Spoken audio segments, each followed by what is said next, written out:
Especially when it's so cold in here. Probably warmer outside.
Everyone set?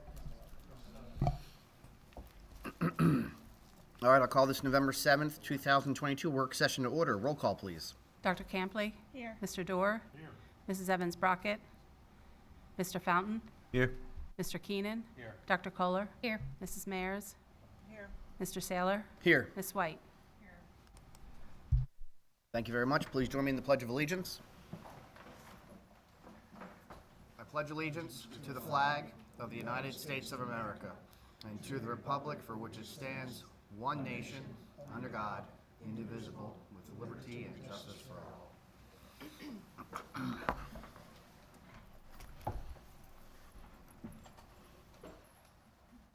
Looking for a motion to approve the agenda as presented. There is a motion. Do I have a second?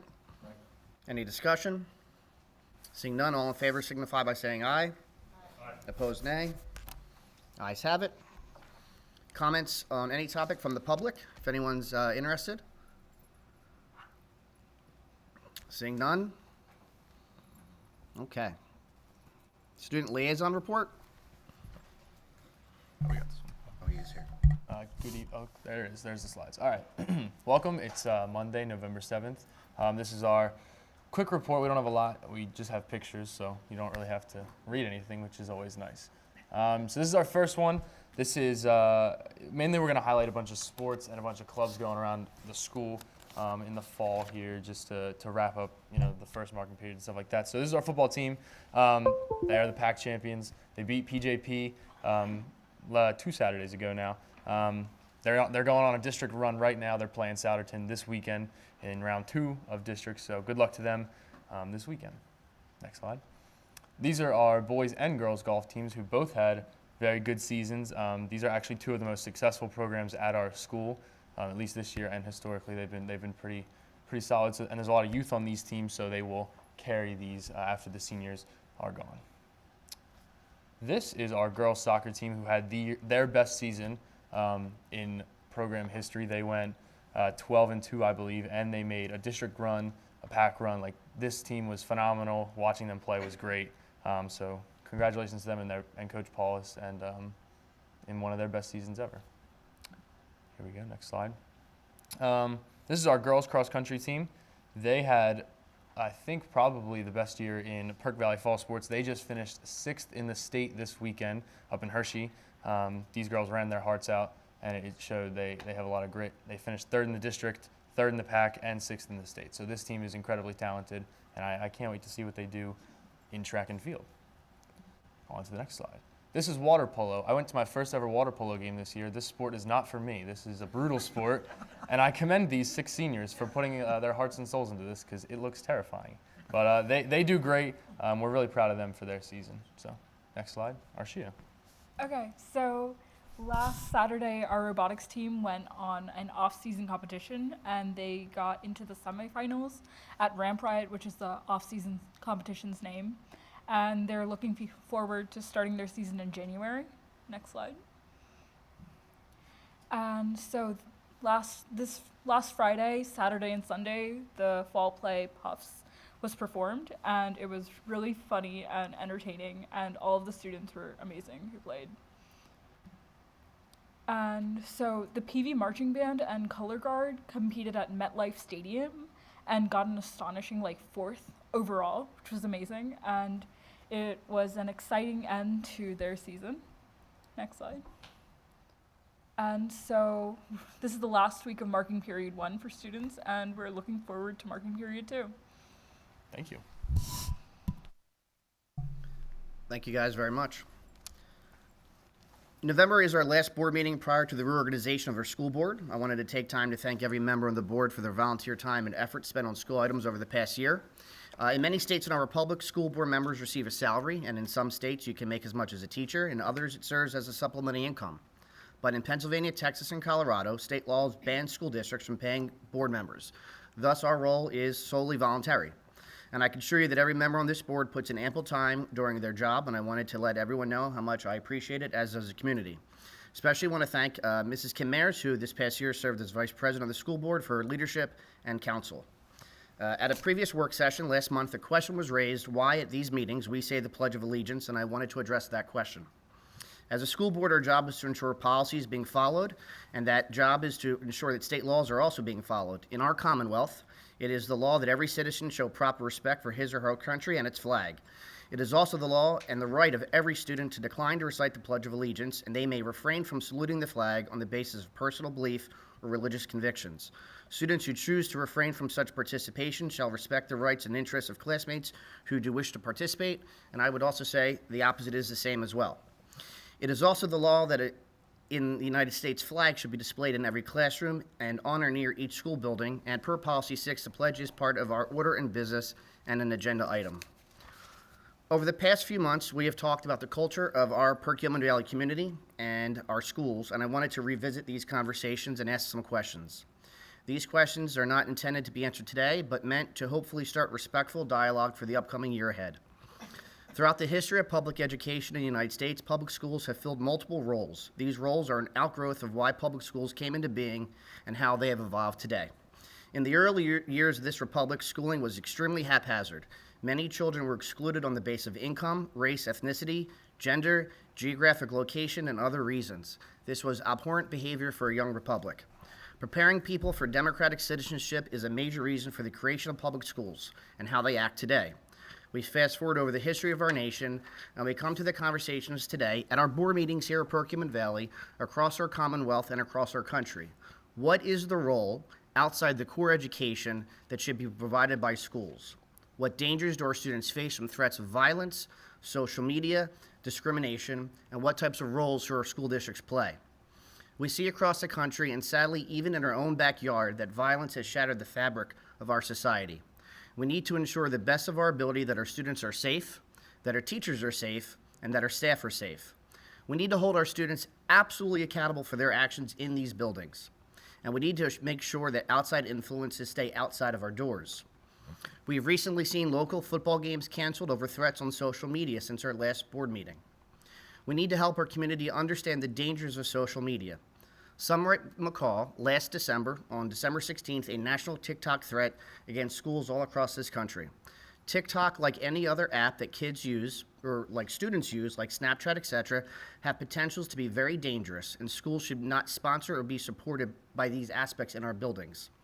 I hope that in due time that our board can talk about creating a policy that will expect hotels for our students' phones in each and every single classroom. The data is abundantly clear. Our job is to promote a more rigorous education and remove obstacles and distractions from our school buildings. We want to create a space where everyone is empowered. That is absolutely crucial for our success.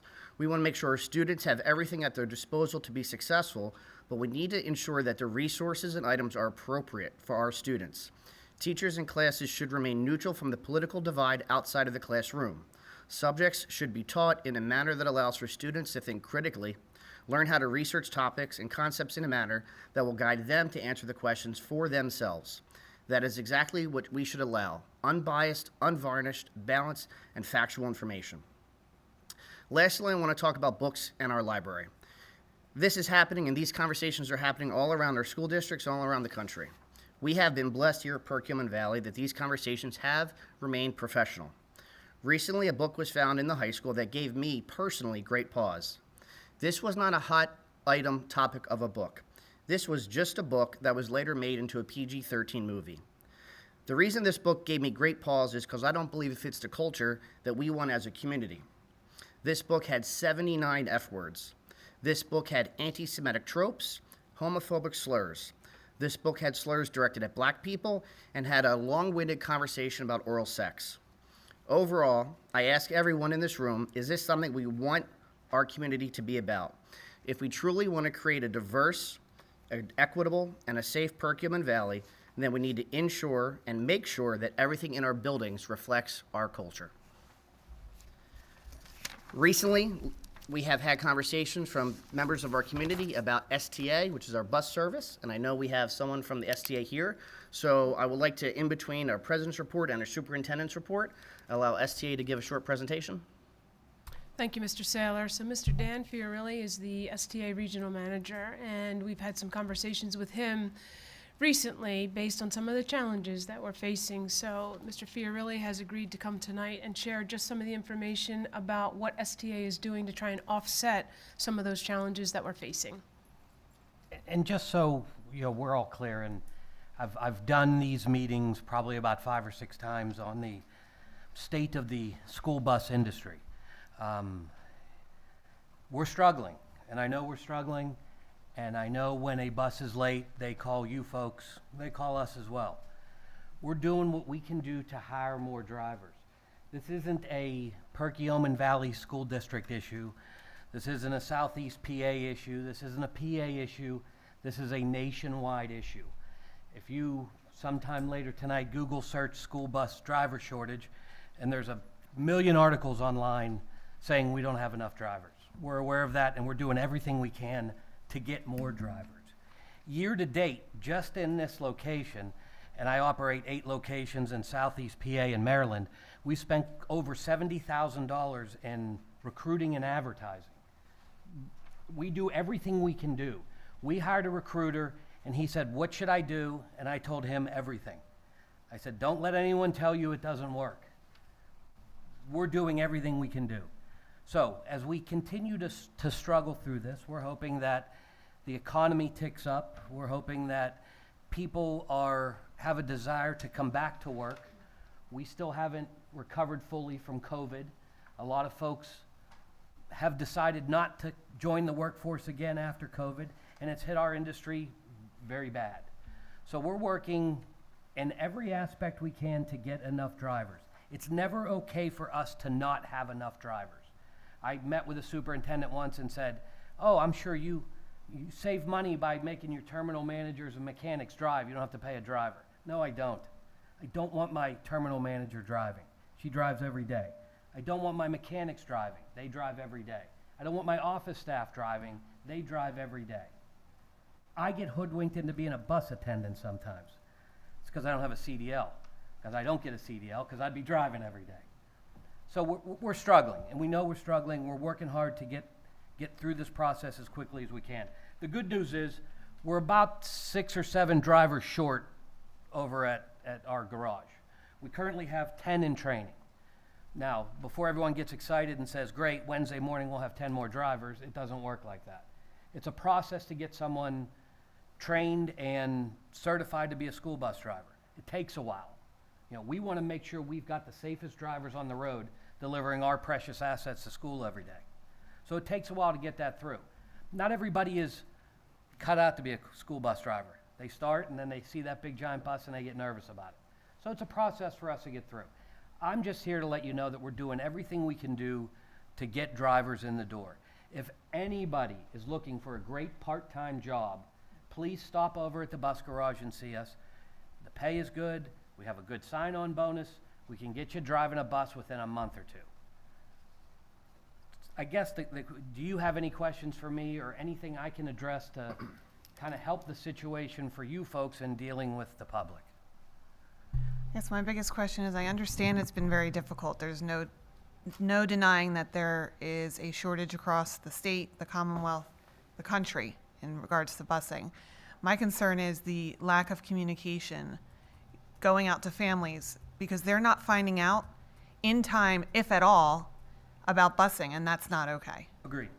Just before I got here, I was over at the bus garage and we had a representative of the school district come over and teach us your Blackboard platform, the ability for us to put messages out to the community as quick as you folks do. So we will begin to put those messages out as quickly as we can. Part of the problem is, and again, it would be my desire to have everyone well aware of everything that happens in the minute that it happens. When I'm running a garage that's 6, 7 drivers short and we're trying to get everything moving at once, occasionally something slips through the cracks. We had one the other day that slipped through the cracks. We're changing our processes, we're updating what we're doing to assure we get information out as quickly as possible to the community. And for us to be 10 minutes late on a route is unacceptable, we get it. For us not to be able to alert everyone is unacceptable, and I get it, and we are striving to get to that place. Dr. Kohler? I was going to ask the same question about communication, but along with that, my other question was, I understand there's been buses that have been late, and I can try to understand why, but I'm also hearing that some have just been canceled. So is that something we can absolutely try to avoid? Because that, to me, is just unacceptable that a bus would Absolutely. not It's show been, up at all.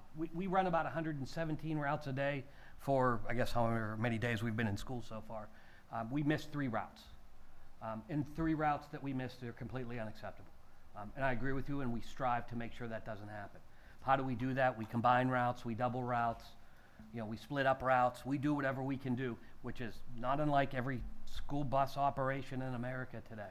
But our goal is to never, ever, ever miss a route. And that's what we strive for. So I understand that, but I guess I'm not understanding what is the solution then. I mean, I know you're trying, I know people are trying, but we can't not have kids being transported to school. Hire more bus drivers. We're out looking in every avenue we're looking at to get bus drivers. We're working with the district to help with, like for instance, in the afternoon, we've got all of our bus drivers have to be on the road by 2 o'clock, and you see how tight we are with bus drivers. Then we have 8 sporting events that we have to get to, which makes it even worse. But we got to get the teams to where they have to go. So we work with the district to get the teams there early, do the afternoon run, then pick the teams back up. So we're working to get all of that happening. As of right now, I've got 10 drivers in training. I would say out of those 10 drivers in training, probably 8 will be driving a bus before the first of the year. That should get our numbers back to where we need to be. We have hiring bonuses on, and we're working as hard as we can to get more drivers in. That's what we're doing. Is there anything we could do with the 10 drivers that are in training right now, that something they could do van-related without having their CDL license that would help We are using them for that. at Perkins Valley? Yes, today, right now. Great. Part of our issue is that month-long, 2-month-long process to get someone their CDL license. We pay them to get their CDL license. It's minimum wage, but we pay them to get through. We give them their CDL. If you go out and try to get a CDL, go to a company to get a CDL, costs you $3,000, $4,000. We'll get you a CDL, pay you to get through that. But it's not a ton of hours.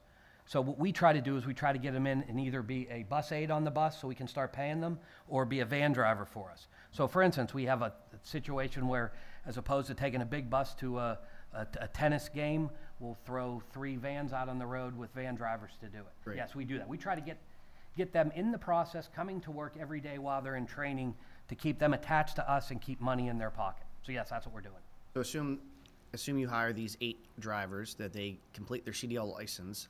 In terms of what percentage base you would be at, where you are now, what those 8 would give in terms of routes, would you be at 100% capacity, what you need, 95% capacity? Today, we're at 98% without using my office staff. With my office staff, it gets me to about 104%. A problem that we have with the part-time workforce we have is absenteeism is up there. Monday mornings are bad, Friday afternoons are bad because everyone wants to have a long weekend. It's difficult. We have a lot of call-outs. It's a subset of our workforce is senior, and they get sick and they have family issues and things like that. Once I get my 8 or 9 drivers in, I'll pull my full-time office staff off of routes and put them on. It'll probably get me to about 105%. Where we strive to be is 110% because we have about a 10% call-off every day. So that should get us to that point. Okay. Mr. Dory? Answer my question. Any other board members have any questions? I appreciate you coming by. No problem. And Dr. Russell will tell you, we're here to be your partner and we're here to work with you. And the district at this point has been great for us. We've worked together on these issues and we'll continue to work together to address it. If anyone has questions for me, they can reach out. Do we just commit to no more not alerting a parent that a bus is not showing up? Correct. We now have the Blackboard training. We will try to get those messages out as quickly as we can. Great. Thank you Okay. so much. I appreciate it. You're very welcome. Dr. Russell? Thank you, Mr. Saylor. So my report tonight has a couple of points of interest that I would like to touch upon, and the first one is really the most exciting one for this evening, and I see we have some of our teachers who have been awarded tenure here this evening. So I want to talk a little bit about tenure, and I want to call their names out and introduce them to the board, those that have opted to come out tonight. I'll talk a little bit about parent engagement, where we are with our Educational Equity Task Force and Action Plan work. We have our first meeting scheduled. A shout out to Puffs. I should have game planned with our student representatives. And then tomorrow is a big day. It's an Act 80 day for the district. So we come back to our values at each meeting, at each meeting, and I try and review future readiness. We're trying to prepare our students to be future ready for whatever it is they want to pursue upon graduation. We want to nurture safe and supportive schools and build partnerships with individuals in our community. And these are the values that are represented as part of our comprehensive plan. And in addition to those values, this year we've called out some specific goals that we're working on and areas that we need to improve upon. My point in really emphasizing all of that again is to connect it to our teachers, because it's our teachers that allow us to move these things forward. They're at the core of the work that we do with our students. And tonight, you will hear the names of individuals who are awarded tenure at this point because they have completed 3 years of satisfactory, that's the state's term, satisfactory service with our district. So we are making a commitment to them in this arrangement called tenure. And it affords them some additional protections, if you will, as part of being a member of our teaching staff. They've also demonstrated that they're at a readiness to take on this permanent position. They've been referred to as temporary to this point. They are now permanent employees, and they've been awarded tenure. And that's a really exciting milestone for our individuals, for our teachers. So they continue to serve our students. We work to shape them and continue to supervise and help them to grow professionally, to promote what it is we are about. And they will help us achieve in all of these areas. So I'd like to introduce, some of them weren't able to come this evening, however, others are here. And if I call your name, I would ask that you come forward so that the board just can match a name to a face if you're not too bashful to do that. Casey Carroll is a speech therapist at Skipback, she did reach out. I don't think that Casey is here this evening. Kate Mariolanda teaches French out at Middle School West. Mrs. Patty Colucci is one of our social workers. If I could ask you to stand, thank you. She serves the elementary level, and we're going to try and get a picture of all of you. So if you would, if you don't mind too much, Patty, just sort of start a line, that would be great. You're first up. Patty serves the elementary level. Thank you. Caitlin Doherty is here at the high school. Caitlin also supported that outstanding girls soccer team this year as an assistant coach, but she serves as a special education teacher here and does some co-teaching with some of our math teachers. Congratulations. We have Ann Fadden, who is one of our phys ed teachers here at the high school. Alex Fike, he's a Spanish teacher at the elementary level. Katie Fitzpatrick, a special education teacher at the elementary level. We have Mrs. Natalie Flicker, who is an elementary 6th grade level teacher. Mrs. Flicker, congratulations. Thank you for coming out tonight. We have Alicia Fox, who is an art teacher at Skipback, and Mrs. Kate Hazard, elementary teacher at Schwenksville. Caitlin Cranebring is an elementary teacher at Evergreen. Ashley Lewis, phys ed teacher at Middle School East. Ashley, thank you for coming out tonight, and congratulations. Julie Maher is an elementary and special education certified teacher. Jade Maldonado teaches Spanish at East.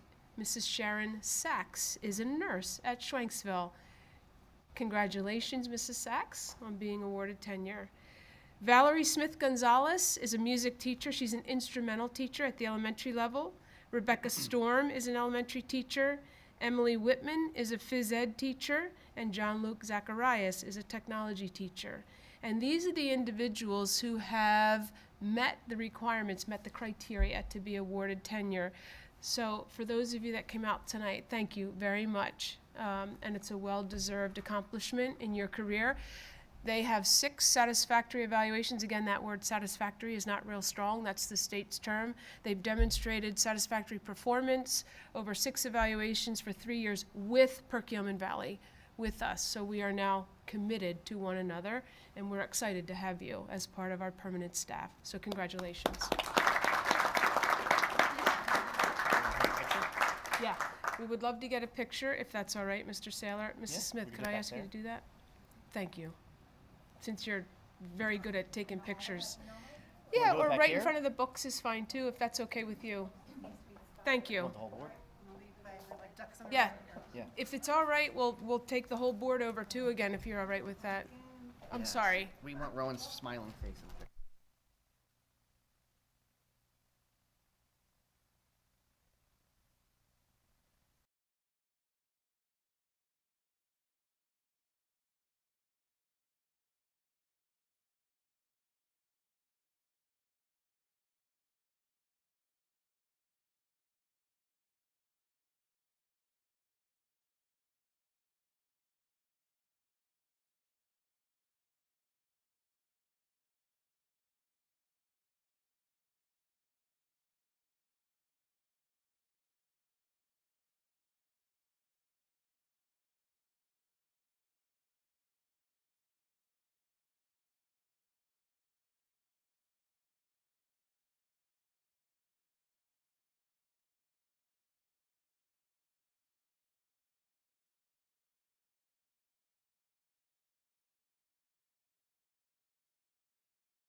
For the second time tonight. That's great. So if I may, I'd like to move on to some of the parent engagement, parent-guardian engagement that we have upcoming. Next week, we host American Education Week. And we've been away from this for a little bit due to the circumstances of the pandemic.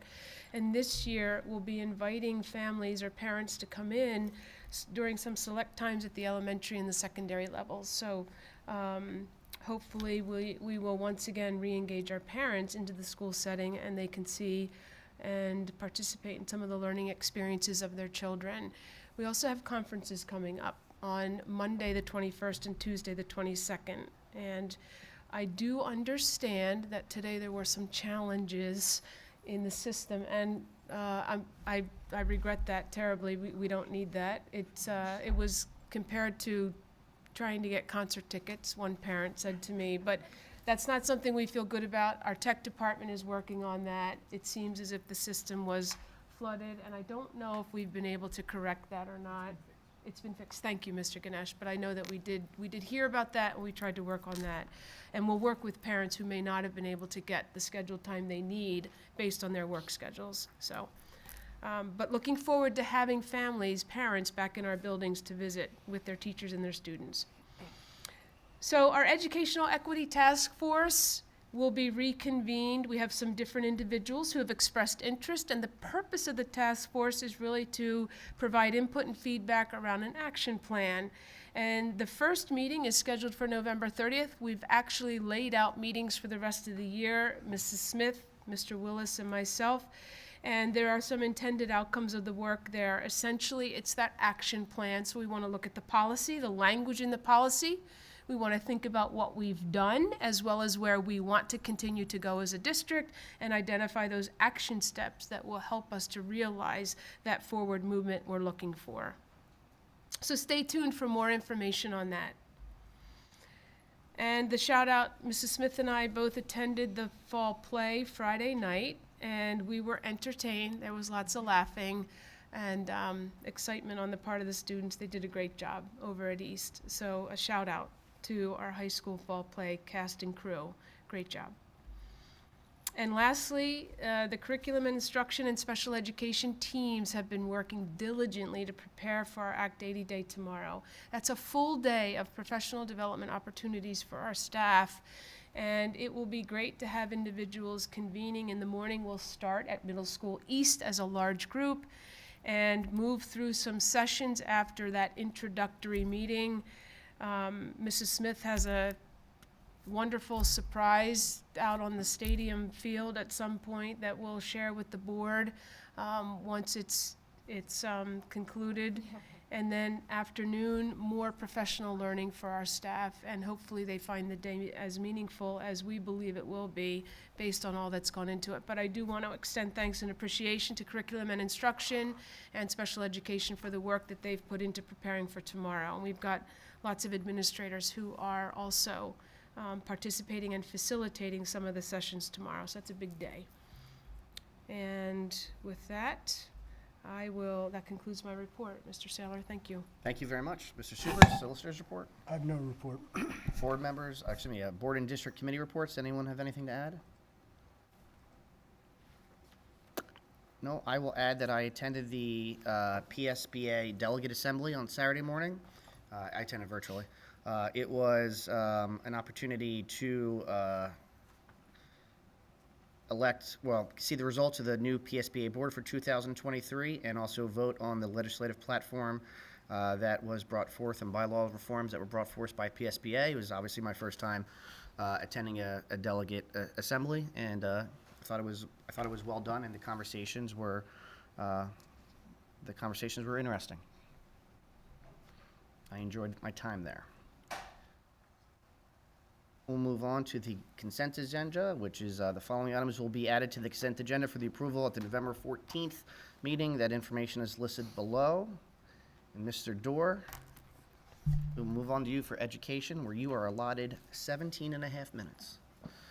Thank you, Mr. Saylor. 4.01, Education Committee as a whole. You're up. Gotta make sure you win again. Thank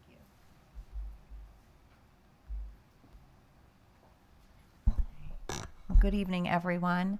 We do have quite a few topics in this evening's Education Committee of the Whole, and Dr. Boyd and I will be presenting these to you. I do have several assessment updates. I'm not going to go through every single slide. There's a lot there, but I'll explain some of them, and then you'll see they're repeated for, the different content areas. So we did most recently receive state comparisons on the 2022 PSSAs and Keystones, and so we wanted to be able to share that publicly and with the board. So I'm showing you 3 different screenshots for each particular area that's tested, starting with the PSSA English Language Arts. This is assessed in grades 3 through 8. And this first chart here anyway shows our performance levels over the past 3 years. You'll notice there are no scores from 2020 because we did not assess during the onset of the pandemic. And then the last row is the state comparison. So for example, on this chart, you can see that as a district, meaning all of our students that were assessed grades 3 through 8, 78.2% of our students were proficient or advanced, compared to the state, which was 54.6% proficient or advanced on the most recent. This chart then breaks it down. The last one was grades 3 to 8 all in one chart. This now shows you each particular grade level. Again, I'm not going to go through each of them. What I will point out to you is that in every single grade level, we are higher than or performing with a higher percentage of students proficient and advanced as compared to similar students across the state. Then this is also along the lines of English Language Arts. This is looking at our Keystone literature, which is taken by any students in English 10 at the high school. And again, just compares our district test takers. This is all testers. So this is first-time testers. This is retesters. This is all students that assessed at that particular time. The Keystone gets a little tricky with that, but you can again see that we outperformed the state comparison. And then I similarly have the slides in here for information based upon math and then science. So again, when just looking at the entire district on the PSSA, grades 3 to 8 compared to the state. And this is an area we've identified as an area for growth for us. These numbers are certainly not where we would like to see them, but again, we are outperforming across the state. And same thing here with each of the grade levels. We are again performing higher than any of the state averages. And same thing for the Algebra 1 Keystone, which again could be taken by students that may be taking algebra in middle school or in the high school. And then the science is only assessed in grades 4 and 8 for the PSSA, but again, we are outperforming the state here, as well as in each particular grade level that is assessed, and similarly on the Keystone Biology. We still have not received, the state has not released the individual school district scores that are available for us to compare on the PDE website. So once they do, we typically show you a Montgomery County comparison and where we fall within that. We just haven't had access to that yet. But this was released, so we thought we would share that. And then we also wanted to share a little bit about STAR, that it is new for us. The board approved these last year, STAR Reader and STAR Math, for us to begin utilizing in our secondary settings. And some of you have asked, what does some of that initial data look like? We've just finished our fall assessments and are starting data team meetings and really looking at that data. I'm just going to show you what some of the sample reports look like. There are a plethora of them, and we're still trying to figure out the ones that will be most meaningful to us and to our teachers. So I give you one example here of STAR Reader from our fall assessments. I happen to just choose 6th grade and a Lexile report. Lexile is really that reading level for students.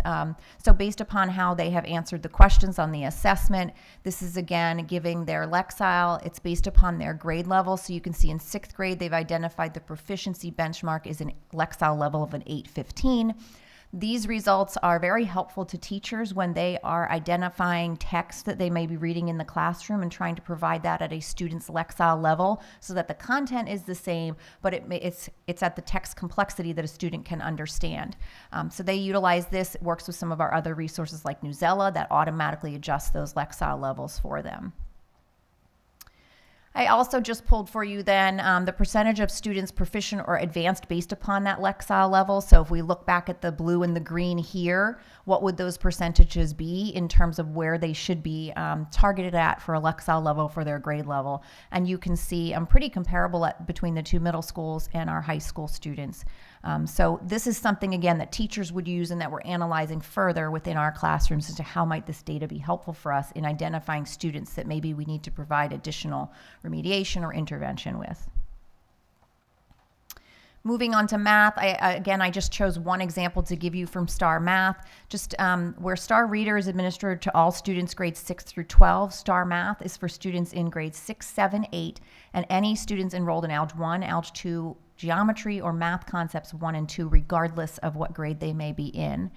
This is called the Consolidated State Performance Report. This actually is showing us and using those STAR Math results to determine what would their performance look like on a state assessment, on that, for example, PSSA or Keystone at this point in time. So you can see, I know it's small there, but the percentage of predicted to be proficient or advanced there, for example, with 6th grade, you can see 22% predicted to be advanced, 24% predicted to be proficient. That's at this given point in time. These students have not been exposed necessarily to all of that grade level content, so we would expect that these numbers would increase when we reassess in winter and when we reassess in the spring. And then just another example from STAR Math, they also have a standards, state standards mastery distribution. So we're able to look at, I pulled it here, an 8th grade example for you on measurement data and probability. And then it breaks it down for us into how our students are performing on that, whether they are in the beginning of mastery that, they're developing that, or they're secure in that. This actually is really good to help make curricular decisions. Where do we need to maybe spend more of our time or focus our scope and sequence, as well as helps a teacher in instructional planning. Have the students in my classroom already mastered this content, or maybe I want to now drill down and look at which students have or haven't, and maybe I want to do some sort of stations or centers in my room to be more differentiated. So those were, again, just an example. There's a ton of other reports, and again, we are still learning, but have been very pleased with what we've seen so far and continuing that work of data team meetings, which is also new at our secondary level. The other piece of assessment that I have to share with you is the Act 13 building scores for last school year. This is always something released by the state several months after the school year has ended. Act 13 is actually part of our teacher evaluation system. We were operating under Act 82, and then Act 13 were some updates to that.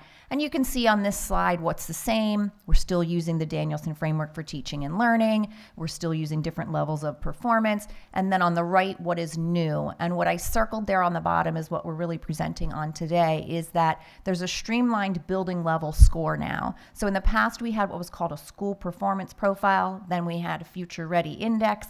And now they've adjusted to be a building level score, or a BLS is the acronym that we are using.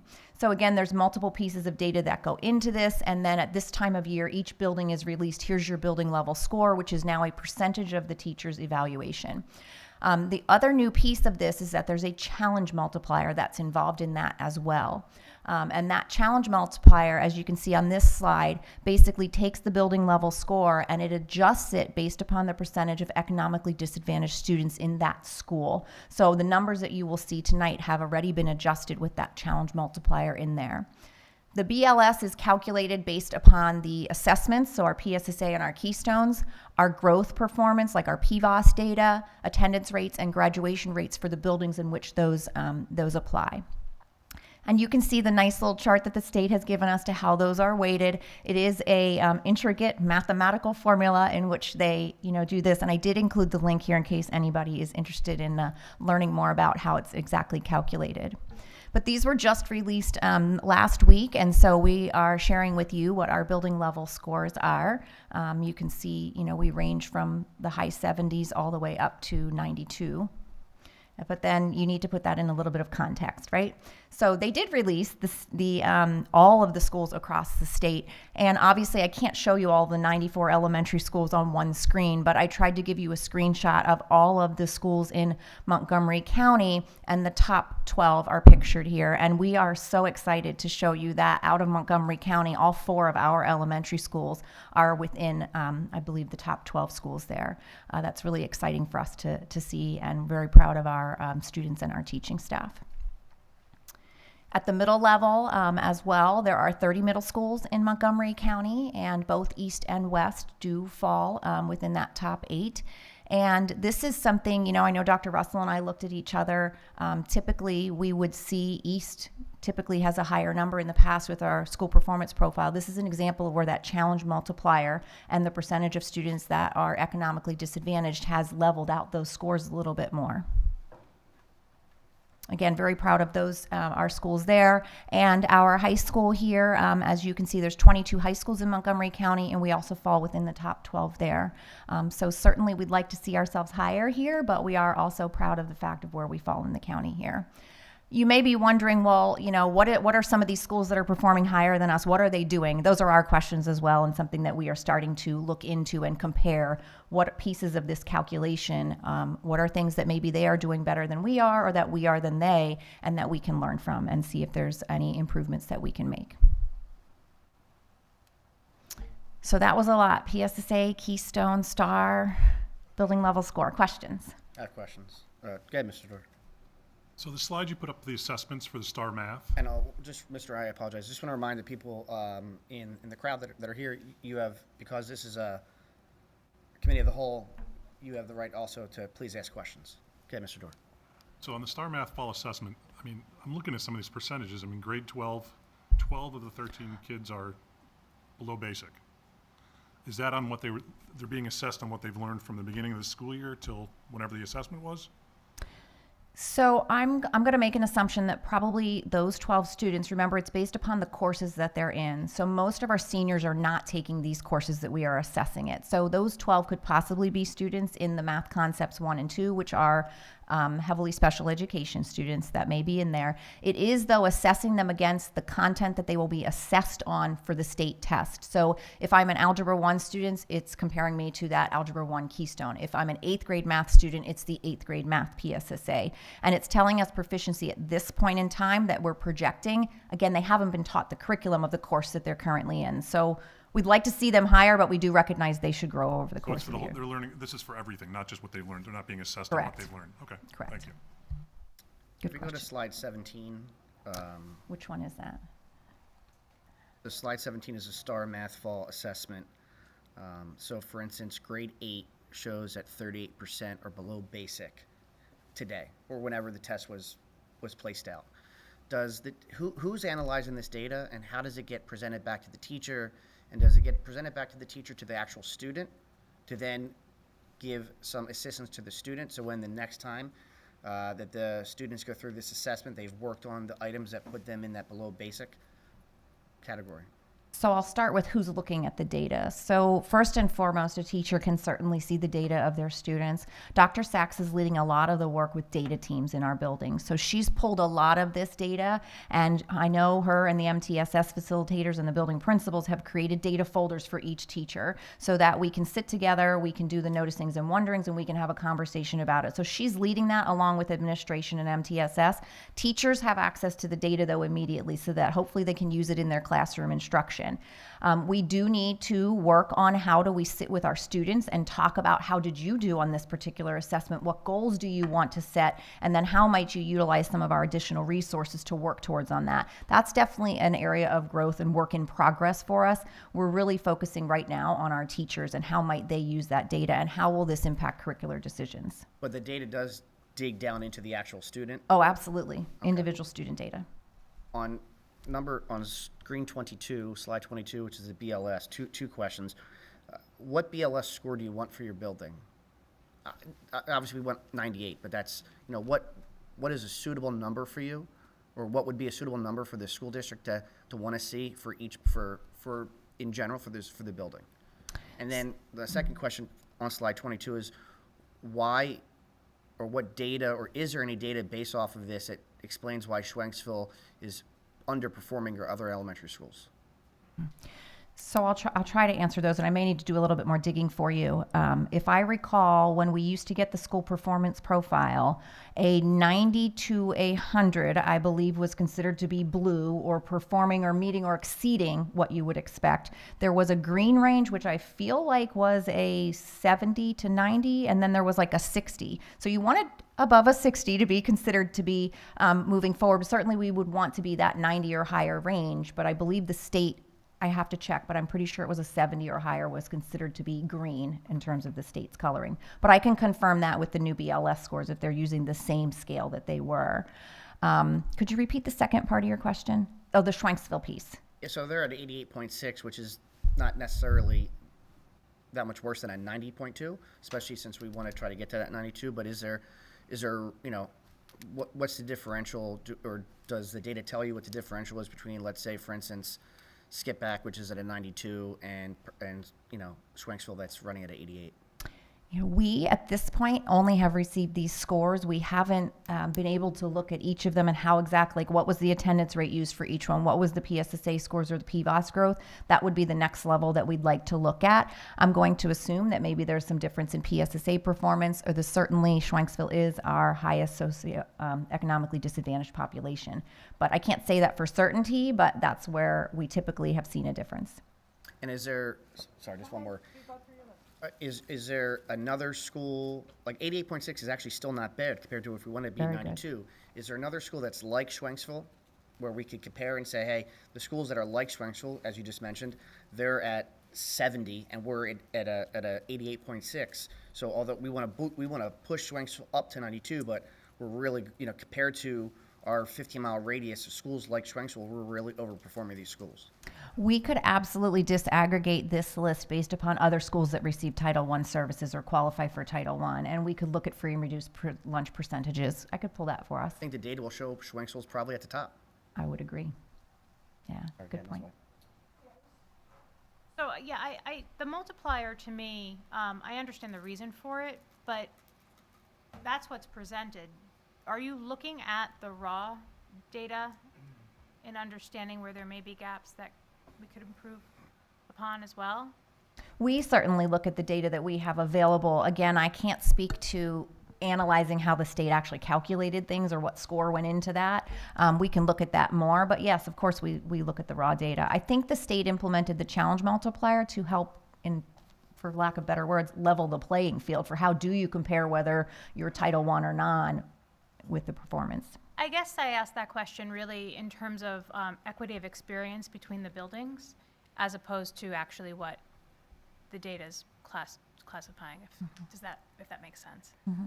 And I think we've been working very hard over the past several years, and was one of the positives, if you say, as a silver lining of the pandemic, was really thinking about the equitable opportunities, and that we are same scope and sequence pacing, same curricular resources, regardless of whether you're a Title I school or not. But they also do receive additional services and supports, which are mainly staff to provide interventions. Smares? Thank you. I'm just wondering if we have a thought process, like looks like K through 5 are doing really well, then middle school, then high school, and we're on a downward trend.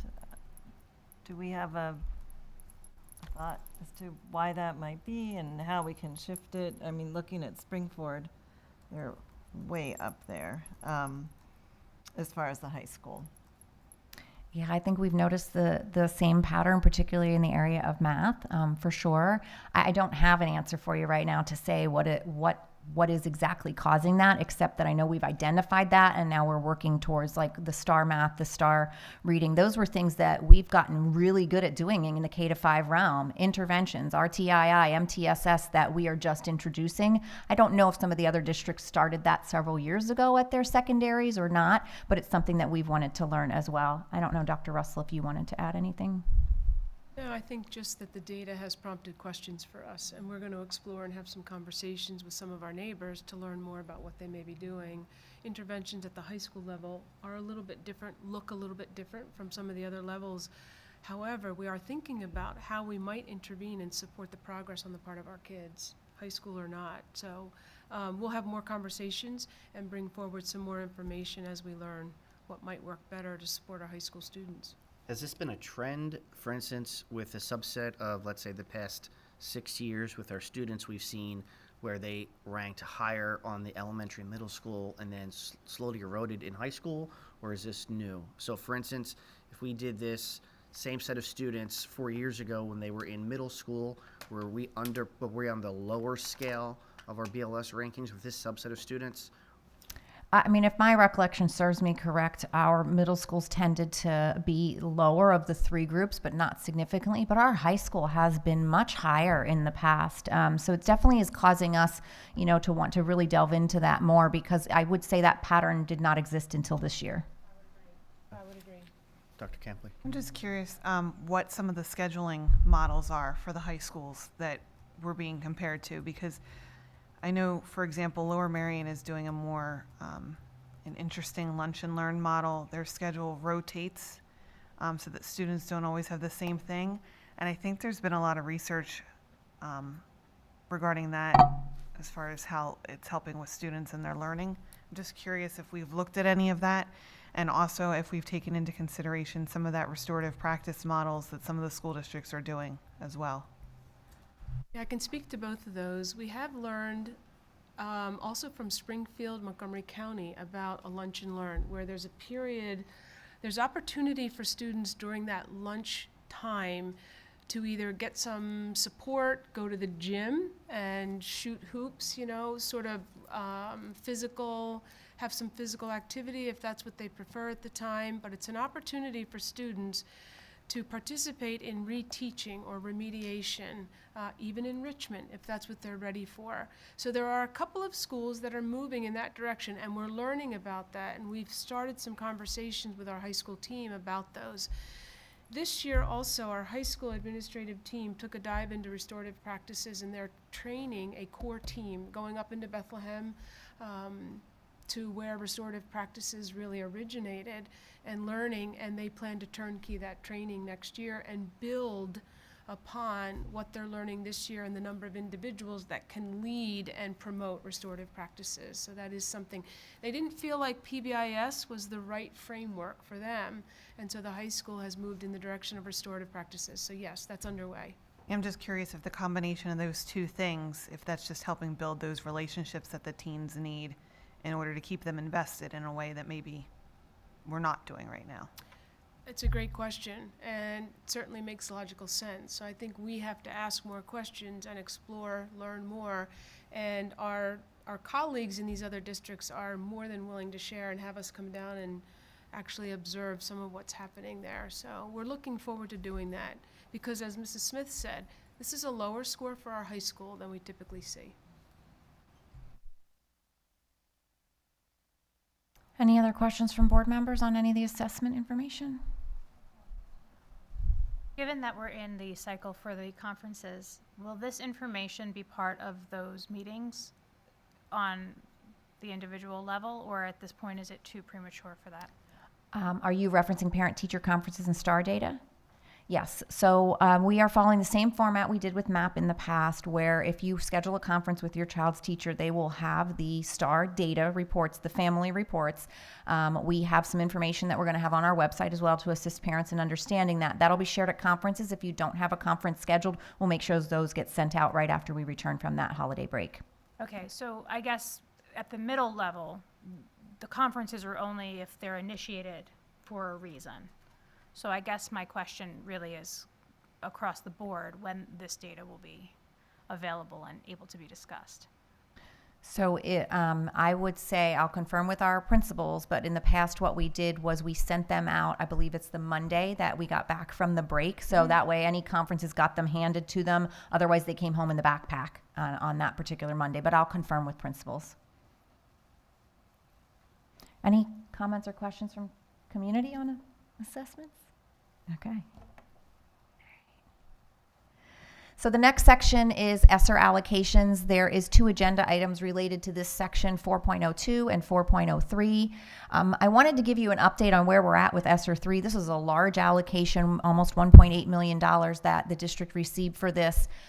The school board previously approved these into 4 categories: learning loss, which we were required to have a percentage of our allocation, which drove out $360,000.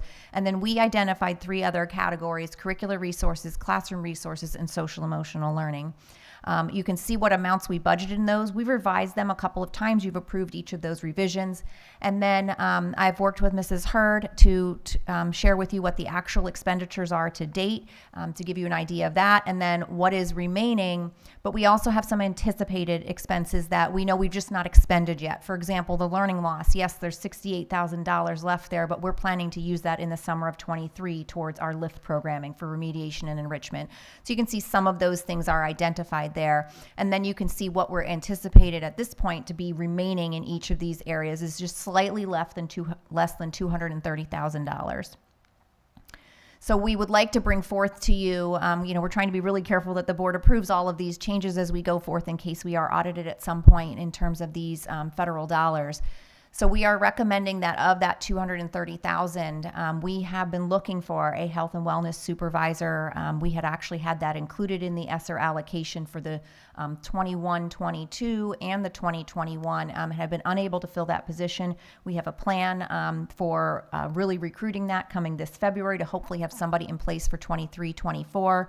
Anticipating salary and benefits for that at $170,000 for that year. We would like to use the ESSER 3 allocation for that and then build that position into the budget for the 24-25 year. That was the model we were using, but because we were unable to fill the position, those funds have not been expended. And then we are also considering, Dr. Boyd has been working with some of our building principals and her supervisors to look at what are some of the behavioral needs of our students, whether in special education, emotional support programs or not, and considering what is called a registered behavior technician or an RBT who would work directly with our BCBAs, our board certified behavior analysts. She knows I always get that acronym wrong. And they would really again, boots on the ground, really working with more of our students to support that. And that's something that we would be able to contract with if we can find folks to fill those positions, and we've allocated $60,000 here for that. So we would be asking in Action 4.02 is for the approval of these new adjusted allocations. In addition to that, there's also a set of funds called the ARP Esser set-asides. This was a smaller amount of money, but very specifically told you what you had to spend it on. And we had some discussion at the board level in the past about where we would propose for these allocations. You may recall that there was a part of this that was proposed at one point to be middle school outdoor classrooms. That very first line for student social, emotional, mental health support, you're required to have 30%, and we had initially had that for the classrooms, and then that was what prompted the conversation to do the feasibility study of those. And as Mr. Weaver has presented it in last month's meeting, those costs far exceed the $30,000, and there was conversation at the board level to really hold off on that at this point in time, particularly with new science standards. So we are recommending at this point then that we focus those things on resources for our health curriculums and for our classrooms, as well as social emotional resources and funding of additional student clubs and activities. We found last year that was really successful at the middle school level, and we would like to be able to do that again. I don't know exactly what those resources would be at this point in time. We are going through curriculum review in 6 to 12 health right now, and we would then be able to present to you later this year what some of those resources might be. We're required to allocate 10% for, you can see it's professional development for staff. We also have new requirements from Act 55 that requires that all staff every year receive 2 hours of training on various topics related to trauma-informed or bullying. There's a list of topics. We would like to see if there is a vendor that we could work with to provide that training to all of our staff on one of our future half days. And so we've allocated or are recommending that those funds be identified towards that. And then the final 2 were for learning loss, could be whatever was remaining in this, but this $99,000, and specifically for reading support and improvement had to be 8%. Those are highlighted in yellow because we have expended those funds on pieces of the Into Reading implementation in K-5. That was a new resource that the board approved for us. We're in the 2nd year of using that, and we identified some of those resources that aligned with these allocations for reading support and learning loss. There's 2 other categories in the set-asides. One of them is for summer enrichment. It's 1%, so our allocation was slightly less than $20,000. We are recommending that be utilized to support the 2023 LIFT Summer Enrichment Program. And then the other 1% set aside, the equal amount of slightly less than 20,000, is identified for after-school programs. And you can see again, this one is highlighted there for you because we have expended almost $15,000 out of that on the salary and benefits for last year, 21-22. The board had approved several after-school programs at the middle school level for salary and benefits, and that was also some of the transportation for those activity buses. So there's about, as you can see, about $5,000 left there. So these three groups of set-asides are all in action item 4.03 as our recommendations for you to consider. Questions on either of those? Mrs. Mears? Do we know approximately how many students use the after the late bus? Yes. So the operations department has kept a spreadsheet of last year. I don't have current numbers this year, but of last year, the average was approximately 11 students per day were using that. Now, sometimes it was as low as 2 or 3, and other times it could get up to 30, but that was about the number of students on average on any given day. Is there a way to increase that? We have let our parents know. We could certainly do more marketing and make sure that everybody knows that that is available. The students have a QR code, I believe, that they scan so that we know that they're planning to ride the after-school bus. We can certainly make sure that we're letting people know of that more. I think we thought we would have more students partake of that as well. I don't think many people know about it. Okay. I think sometimes it gets lost in whatever alert that it gets put out in. Mm-hmm. Just not a known thing. Yeah, we can absolutely advertise more.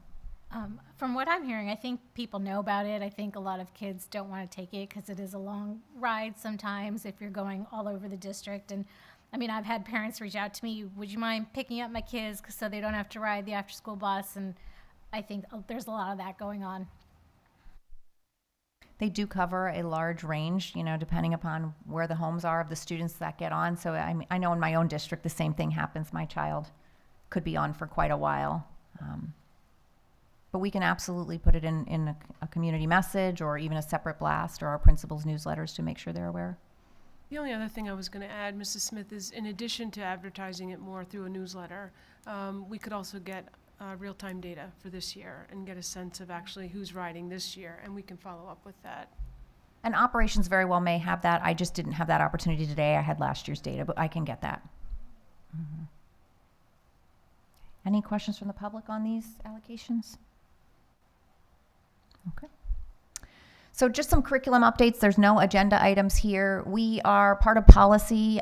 We are required to inform the board of any curricular pilots that may be occurring. So I'm bringing forth to you today to inform you that grades 1 through 5 is going to be looking at some social studies resources. It's been a while since that curriculum has been reviewed. So we're reviewing curriculum as well as looking at resources. And you can see 1st and 2nd grade have picked 2 resources, as has 3rd through 5th. And they're going to be starting that from December through February. They will pilot both of those so that they can compare them. We have a rubric that they analyze and assess them on, and then we will make a recommendation to the board if there's any of them that we would recommend to purchase as a new implementation for all students. We also have career readiness indicators or career education work standards. I have presented on this in the past. I think our counselors have also presented on this, just to remind you of what we are required to have exploration and preparation activities for all of our students. We're also required to collect artifacts or evidence of their completion and again report that to the state through our annual PIMS reporting. There are 4 areas in which we have standards: learning about jobs, finding a job, keeping a job, and creating a job in simple terms there. And the reason I'm presenting it to you this evening is because it can become quite cumbersome to collect the evidence, and how do we store that evidence, and how do we make it a meaningful tool that students can use. And in the secondary realm, you can see students in 8th grade have to have 6 pieces of evidence, and in 11th grade they have to have an additional 8. So by the time they graduate, they've got 20 pieces of evidence that they've collected. We do have a software tool in the secondary setting called Naviance that is an annual subscription that we pay for. that assists in some of this artifact collection. And it's pretty robust in that it has tools available, it has resumes, it's where we do our college recommendation letters. There's a lot housed there. I don't know, Mr. Fountain, if you used it when you were here, but we've expanded it to the middle schools. And so now we have elementary in the same position. By the end of 5th grade, we have to have 6 pieces of evidence. And right now, most of those are teacher created, and most of those are through Google. And then we keep a spreadsheet where we record Laurie Smith did her 3 pieces, and then we send that to have it uploaded through the tech department. And we would really like to investigate. There are many good software platforms that are appropriate for elementary that expose them to these careers as well and help them to store this evidence and begin to create their portfolio. So I'm just letting you know that it's something that in the future we may be bringing forth to you a recommendation for a resource similar to Naviance, but that's more grade level appropriate at the elementary level. And then it's program planning time. So Dr. Moss and the high school staff have been working diligently to collect all of the things. Tonight is just a preview. Over the next course of the month, we will share some things with the board in the memo to prepare you for a December presentation on here's what we are recommending as changes to the high school program planning. But just to give you insight into what we are seeing so far as requests from our teachers, there's some course name changes, maybe to more accurately reflect the content, some minor description changes to the courses. We are seeing a request for an expansion to what's called the Education at Work course. It's a course that currently exists, but we would like to expand it to have a classroom component and an on-the-job experience component. So you've heard, and you're going to hear Dr. Boyd talk a little bit later about job coaches and that focus on how do we have our special education students have opportunities. Education at Work is a course open to all students, but similarly has, how do you write your resume? What are the job skills that you need? And then there's an opportunity for them to also go out into the workforce and then have this teacher of the Education at Work course actually come out and observe them in action. They don't need the level of support that a job coach will provide that Dr. Boyd will talk about later, but it is somewhat of a similar experience and one we've been talking about together. And again, the course already exists. We'd just like to expand it a little bit. We have some new course requests for piano, music composition, and select choir, so we're evaluating those. And then there is also conversation of removing the academic level courses in our English department. This is something that we have slowly started to do. I believe science has already taken that step, and we're talking to the English department at this point in time about taking that step as well. It's really an effort for our inclusive practices as well as to increase the rigor for all of our students in that oftentimes an academic level course does not have natural proportions of the percentage of students that are special education or have academic, social, emotional, behavioral needs. It's really not represented natural portions, and we'd be able to do that more with having just the prep, the honors, and the AP courses. And again, bring that level of rigor up and assist our teachers in meeting the needs of all of their students. We also have some changes that North Montco has made us aware of. I won't read through all of them, but every year they make some changes to their program plan. They make us aware of them so that we advertise them correctly in our high school program planning. And our timeline at this point, I mentioned to you, we're finalizing those recommendations, assessing them. We will have a full proposal in December. And then if the board is comfortable, there are many years where the board approves those changes already in December. If the board needs more time or there's more questions, we can certainly move that to January if needed. In alignment with that, I'd like to also let you know about 2 areas that we continue to investigate a little bit further. You've heard Mr. Ganesh talk about the Viking Genius Bar. Our foundation had an opportunity about a week ago to visit the Viking Genius Bar one evening, and just to really see how that program has grown and not only the financial savings that it's bringing to the district for the Chromebook warranties that we're no longer needing to purchase, but the opportunities for our kids that are learning these skills. And so they're working on Chromebooks in the bottom there, but they also have passion projects that they get to pick something that is of interest to them and really try to tinker and figure it out and how does it work. And they have the support of Mr. Pennybacker as the teacher of record who works with them, but also Mr. Ganesh and his staff for that more technical side of things. And so I know Mr. Ganesh is eager to expand this. Right now we have 1 teacher assigned to it for 1 period a day. Students can be in and out of the Viking Genius Bar throughout the day. So we would like to be able to offer more sections of that. It will impact staffing needs. There does have to be a certified teacher of record associated with each course. So we are investigating what that might look like, and we'll know more when we see what our student interest is in being part of that. but they're definitely getting a reputation in the classrooms of where's the genius, and amongst the staff. And they actually will be supporting us at our in-service tomorrow for that activity in the stadium. So that's exciting. And then we're also investigating technology education. This is something for several years that the tech ed staff have been really pondering and thinking about. How do we provide additional opportunities? This is a thriving area, in our community and in careers, and certainly here at PV. So we are looking at what our course requests have been and what we've been able to fill over the past several years. We're looking at what we offer. Do we need to adjust what we're offering to be more comparable to the world? And also, how does North Montco impact that? Are they able to meet all of the needs of our students that want to go there, or are there programs that we are offering here, and are they changing some of their programming? So we're looking at all of that. You can see lots of pictures here of some of the things that our students are working on. There is a staffing impact. Our staffing currently in this department is fully staffed in terms of offering 5 or 6 courses in a particular day. And there's facility needs. These are not just programs that just need a classroom with desks and chairs. Obviously, they need a lot more space than that. So this is just a tip of the iceberg to let you know it's something we're looking at. It's going to be a much longer process to investigate it, but I wanted you to know it's on our radar. Any questions about those curricular items? Ms. Mears? I was just going to say thank you for looking at the tech ed piece, because as you know, North Montco is overfull. And so I'm thrilled to see us be able to hopefully give our students who want access to that, have the means to access it, since North Montco is also trying to work that issue out also. Yes, Thank thank you. you. Any community members?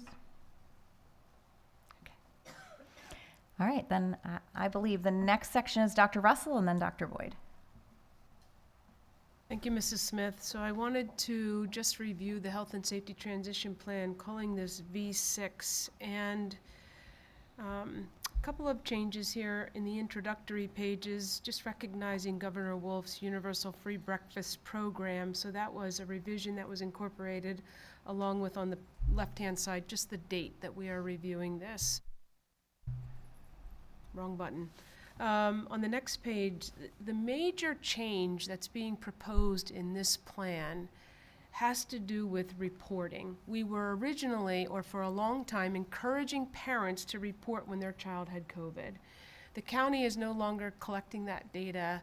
We're not expected to collect that data. So while our nurses are interested in knowing when our students are dealing with COVID, or now we're hearing about other respiratory illnesses our students are suffering with, that information is presented to our nurses. They continue to encourage parents to let them know what's happening, and they must submit a doctor's note or a parent's note based on absences for illness. We are continuing to encourage our staff to report through the HR department. It's helpful for our HR department to know when an individual is out for more than 3 days because of COVID. And that's really the reason. If our staff are out for more than 3 days, they're expected to get a doctor's note for their absences. If they attest to having COVID, that's not necessary. So that's the major change here. There are some wording revisions, but they're fairly simple in their nature, and we're recognizing there are other respiratory illnesses happening right now for our students. Nurses are really relying upon Policy 203, contagious disease, and the processes that we follow when our students are afflicted with any of these contagious diseases. Fever-free for 24 hours without fever-reducing medication and improved symptoms. That's the mantra or the motto before our students can return. If they have an intestinal illness, they need to be 24 hours without any vomiting or diarrhea, those symptoms. So are there any questions on the health and safety plan and those revisions? Really focused on reporting, no other changes there. Straightforward. Okay. Anything from the audience, the public? Very good, thank you.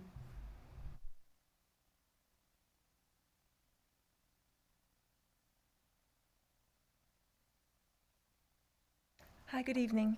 I'm here to talk a little bit about transition services again, a job coach. And this is something we presented last month with really regards to looking to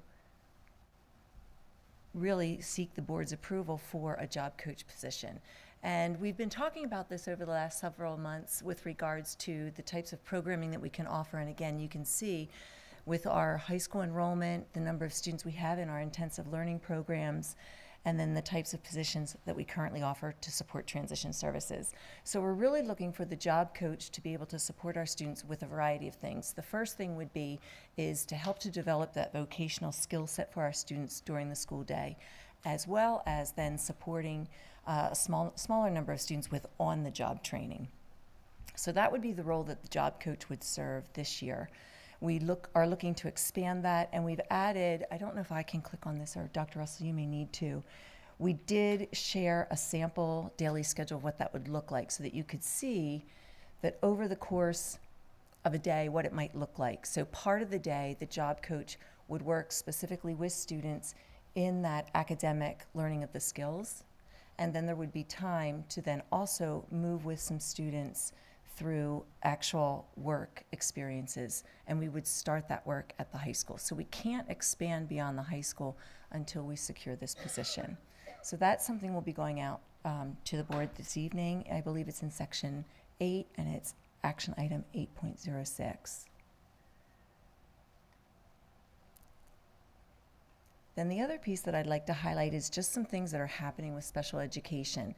So we've talked a bit about unified sports. We've had the track and field now, I believe, 2 years in the spring. What we're hoping to bring this year is bocce ball for the winter. And we do have students that are interested. We do have a coach lined up. So we're excited to bring that to Perkiomen Valley this winter. And then the other piece associated with that is many years ago, we had our students participate in Special Olympics, but we were traveling to Hatboro Horsham, and what we found was it was rather far to take our students, and it was more of like I'll say a field day type event. But our students spent a majority of the day traveling back and forth. So then what PV did is we brought PV Olympics here to the Valley, and we had that in place for a number of years prior to the pandemic. What's happening this year is Springford will now host Special Olympics. And instead of doing PV Olympics here on site with just our PV students, we're hoping to participate in that event at Springford because it is so close. It doesn't get much more convenient than that. It's practically our backyard. So what we're in the process of doing is we had to submit a list of names of students that would potentially qualify. We have about 45 students that could participate. It is for our intellectually disabled students or our students with more significant needs. So within the district, there's about 45 students who will be eligible to participate. And then our next step will be is getting more information from Springford and then contacting our families to see if they're interested in having the children participate. That is scheduled for the spring and will take place sometime in May. More information will be coming on that. Two of the other pieces, again, there's another opportunity here in terms of transition experiences. As we talk about the job coach, we've also talked about doing some renovations here at the high school with the current FCS space to turn that into more of an independent living program. So we will be talking more about that as the school year proceeds. We've been working with Mr. Fabrizio and the maintenance department in terms of what that might look like. So plans are underway to bring to the board for, again, expanding spaces and opportunities for our students. And at the same time, we're beginning to talk with communities, people in the community, to see if we can begin to develop partnerships so that once we're ready to move beyond the high school and the district, that we can begin to go out into the community with opportunities for our students. So we're developing those relationships. We know that that is probably a year or two out in the plan, but we want to start to develop those relationships now so that when it gets to that point, we're ready to go. And then the middle item there is around interns that we're bringing into the district. I believe this conversation may have started with our wellness committee, and we talked about how could we layer in additional supports to provide to our students by taking in interns. So we do have a year-long school psychologist at the elementary level intern. And we also have a social worker intern through Westchester University. And in the spring, we will be bringing 2 speech-language pathologists on board to work with our speech therapists here in the district. So we've expanded that. We're continuing to try to partner with local universities to see if we can continue to secure some other, interns that are trying to develop their craft and hopefully, in turn, maybe return to the school environment in a employment opportunity at some point in time. So does the board have any questions on either of those topics? Well, it's on the games. Do you know how many schools Springford is inviting? I believe I can find that out. But what they've done in the past is they've divided the county to lower and upper, and Springford has? The county has. So because at one point, like I had shared, it was at Hatboro, Horsham, and what they found was that was too far for many of the, part of the county to get to. So it was Hatboro, Horsham, and then I believe last year Souderton hosted it. So Souderton has stopped hosting. Springford is picking it up. I don't know if it's still being offered at Hatboro, Horsham as well. Okay, so it's not specifically a Springford initiative. No, I'm sorry. No, it's not. It's open to other districts within the county. And I can get you that information to know which schools are invited. Sort of curious to know a little more about it and wonder, what schools were really going to participate. Mm-hmm. And, whether, when we had our PV Olympics, though, it was exclusive. It was just When- PV, yes. When we were doing that, we Yes. didn't invite anybody. We did not. And that was also, again, just because of the travel time. It was Hatboro, Horsham. There was nothing available around here. Did we go to Souderton? We didn't go to Souderton last year? We did not. When we found out about Souderton, again, there's time frames, so we had missed the deadline to submit our interest. But when you did PV Olympics, you were taking and making essentially something similar to Special Olympics. But Special Olympics is a larger organization that has its own rules and stipulations and things that the county then follows. Correct. Any other questions? Dr. Not a Carlo? question, but just want to say thank you for the update on the interns, because I know I've been bugging you about that for a while. And if we ever are able to hire a supervisor of health and wellness, we could probably get psychology interns as well. Yes. Thank you. Any comments from the community? Oh, yes. Can you talk a little bit about the, and I know this is kind of like it ties into the capital project for the update of the classroom at the high school that, I guess, is it like a learning lab? I don't know what you're calling it. How does that layer into this request for a job coach?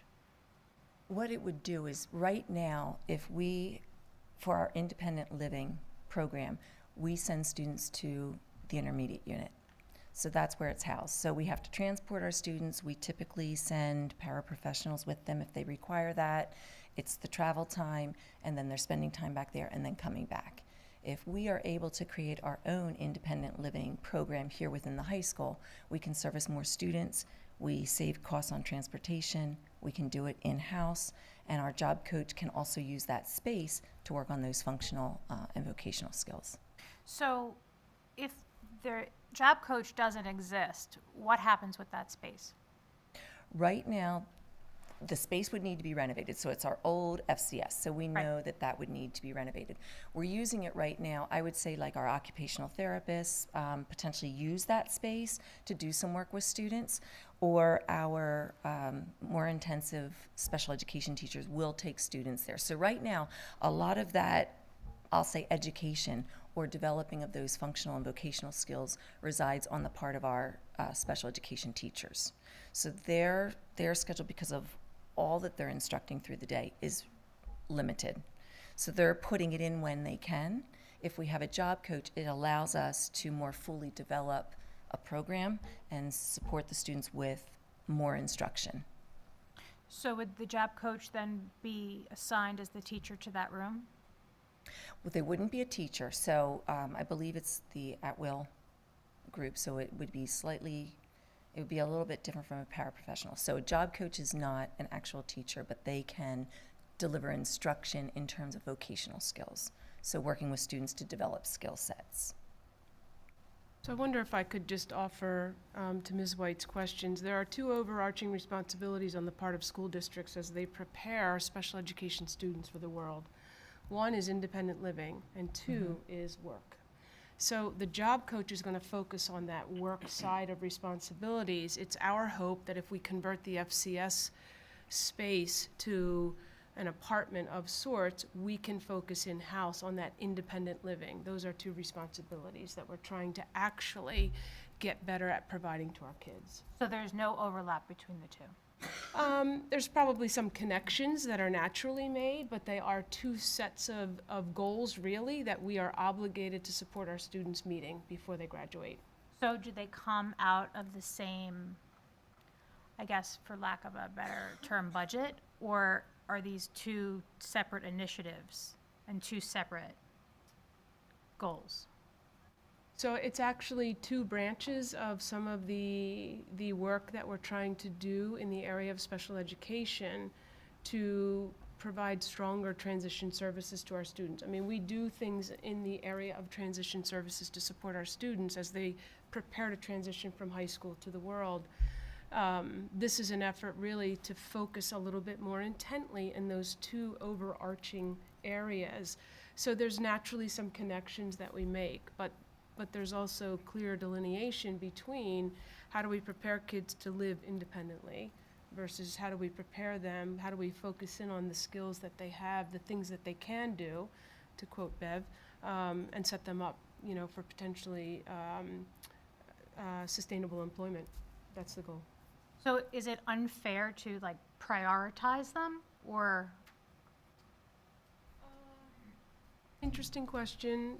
You know, we right now are very focused on getting our kids into more opportunities for employment. So the job coach will really help us do that. We've seen some nice models around us. The independent living, because we have a space that's close to a sort of an apartment, we would like to see if we can build upon that, convert it in a way to support our students and avoid having to send them to the IU.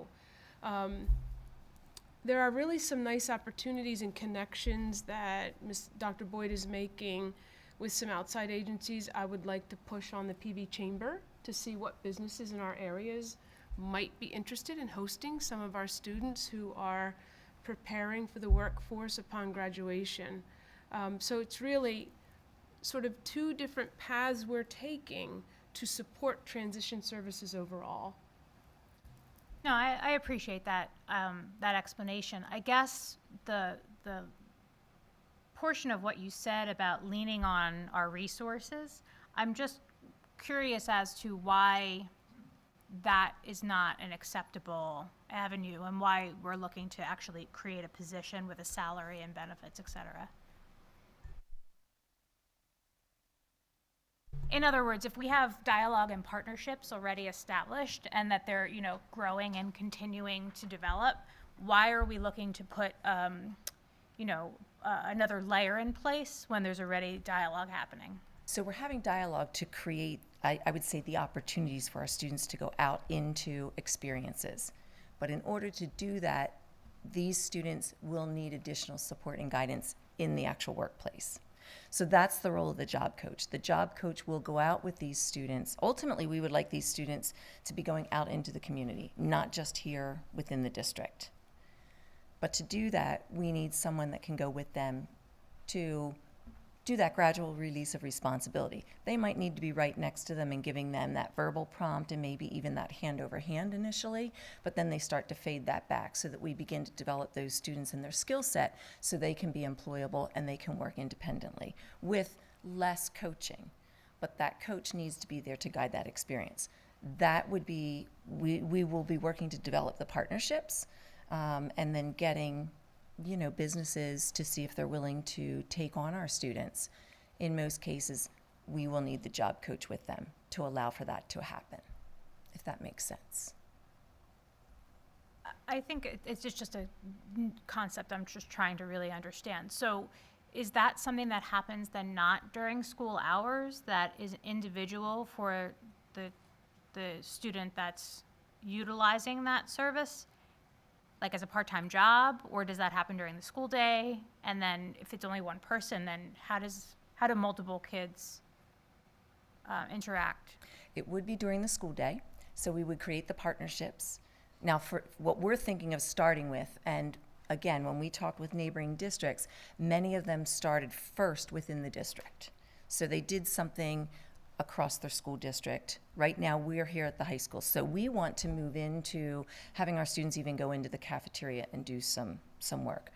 Right now, given where we are with staffing and the difficulty in securing paras, we're not fully staffed to be able to push our students out even into the cafeteria at this point in time. We have a plan of action that we will potentially be moving towards if we have paras and such to support the students within the high school. To expand further, that job coach really needs to help us with providing the skill set to the students and then scheduling time to take them out, maybe across the district. For example, we've talked about doing the mail collection, the mail delivery across the district. To do that, we need somebody to go with the students. So we could take potentially 3 to 4 students, maybe through the district to do the mail, but they'll require that job coach to be with them. So it takes place during the school day. The idea would be is that the job coach is with the students during the school day for a set period of time, and then they would come back to the high school and they would have their instructional day. And then again, depending on how we could layer that, we could have potentially different students going out through the day or over the course of a week for job experiences. So, just a little more in depth, what do they do when they don't have a job coach? Right now, we have paraprofessionals, some of our students have one-to-ones, and then our special education teachers are working on some of that functional skill instruction. And we're moving about the high school right now. So for example, we're putting into play the ability to have, maybe filing or copying being done. They're setting up a website so that teachers can request certain types of services for our students to do. We have the coffee cart. We do have the pins that our students are currently making and distributing. So there's some activities, but we are maxed out with what we can do right now, given the staffing that we have. We can't expand the experiences beyond where we are because we don't have the positions. We don't have a job coach, for example, to support this expanding and then moving beyond what we're currently doing. So if this is a separate position than a para, but we are short on paras, how, again, it comes back in my mind to the priority because I realize there are so many needs, right? There's multiple fronts of needs. So I just am curious as to putting this, like creating this position when we have other things that need to be put in place, in my mind, to kind of shore up. We definitely need paras to support our students. Right now, we are making it work with the staff that we have, trying to cover our students. But again, we've talked with Mr. Moran. We continue to have the position posted. We're working with contracted agencies as well. We're trying to fill the positions through the PVSD group. Jobs are posted. We have standing interviews every week for anyone that applies. We're offering positions, but we're also looking with contracted agencies to see if there's para positions that we can fill. And right now, there's just not para positions. I don't want that to be a reason that we don't pursue a job coach. I believe strongly that we need to try to seek a job coach. What I'm anticipating, is that if the board approves that we can post the job coach position, I would not be surprised if some of our current paraprofessionals would potentially apply for that job. So if we were able to fill that with someone, yes, it still creates then a para position that we would need to try to fill. I guess that's what I'm kind of getting at is that if we're just shifting personnel, we're not really creating anything new, or we're not So in terms of the qualification for the job coach versus the qualification for a para, is it a different type of person? Is it in terms of, skill set or resume or? It's not terribly different. Could you click on the job coach position, Dr. Russell? I would say the responsibilities are slightly different in terms of what we're looking for And the this focus position is to do. different, And the focus obviously, is different, right. yes. But the actual qualifications aren't terribly different from that of a paraprofessional. Right, and I guess that's sort of where my thinking is that because, again, I just feel like it's a shift of personnel and focus. So I don't see it I don't see the creation of the position solving a problem, I guess which it sounds like I'm minimizing it, and I don't mean Right. to. I just feel like there is a larger And issue at play. I know earlier, and I don't recall if it was August or maybe it was in September, where I had mapped out some of the information around transition services. So it is rather complex, and I would say it's concentric circles. There's some overlap. So maybe it would be helpful, next month if I brought some of that back just to maybe show the different pieces to transition,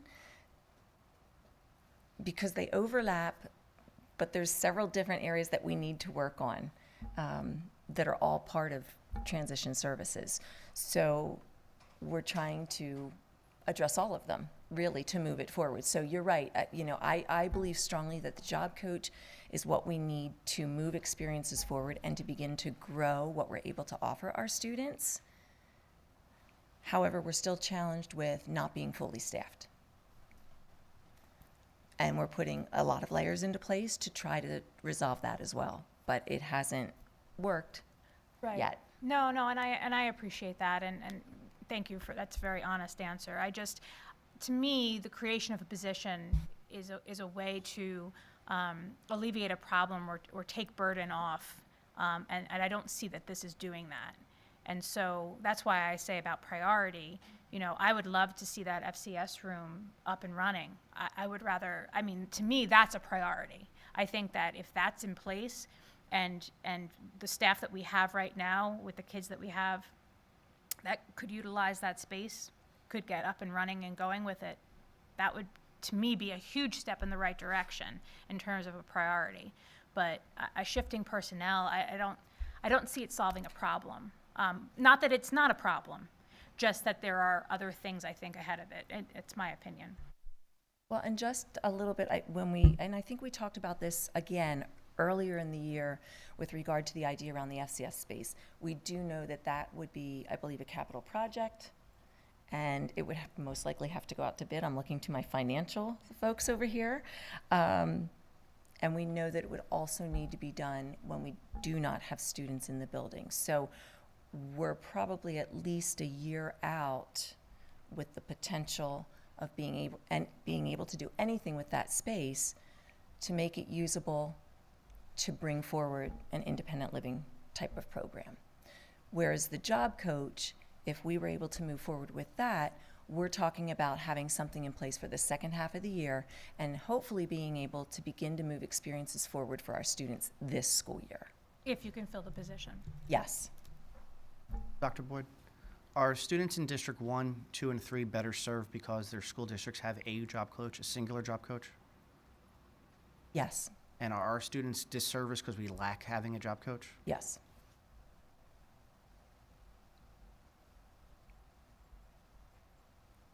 And also, isn't it a law, right? Isn't it we are required to legally fulfill this avenue that I would say the district is deficient in currently. And also, I'm wondering, could we get numbers? Because don't we also pay a fee for our students to go to the IU, to the MCIU? We do. So would it be, I'm sorry, I wasn't trying to interrupt. so I'm wondering, that might be helpful too, to see that if Yeah, this we were can- to yes, go forward and we weren't sending our students for that piece of the program, how much would what would the offset be as far as the student cost, the transportation cost, all of that? Because Absolutely. it also would bring paras back into the district, since we have some paras going out with students one-on-one, they would be more centralized. Correct. So we can get some of those costs, what we're paying right now for the IU programming that our students are enrolled in. So we can get those costs. I'll work with Mr. Weaver and Mrs. Hurd to gather that information and then share that with the board. Are there any other questions or comments? All right, thank you. So I'll just to wrap it up, these are the items that, from the Education Committee of the Whole, that we are requesting be added to the consent agenda unless, the board prefers otherwise. It's 4.02, 3, 4, and 8.06. And I think that ends everything, Dr. Russell, I believe so.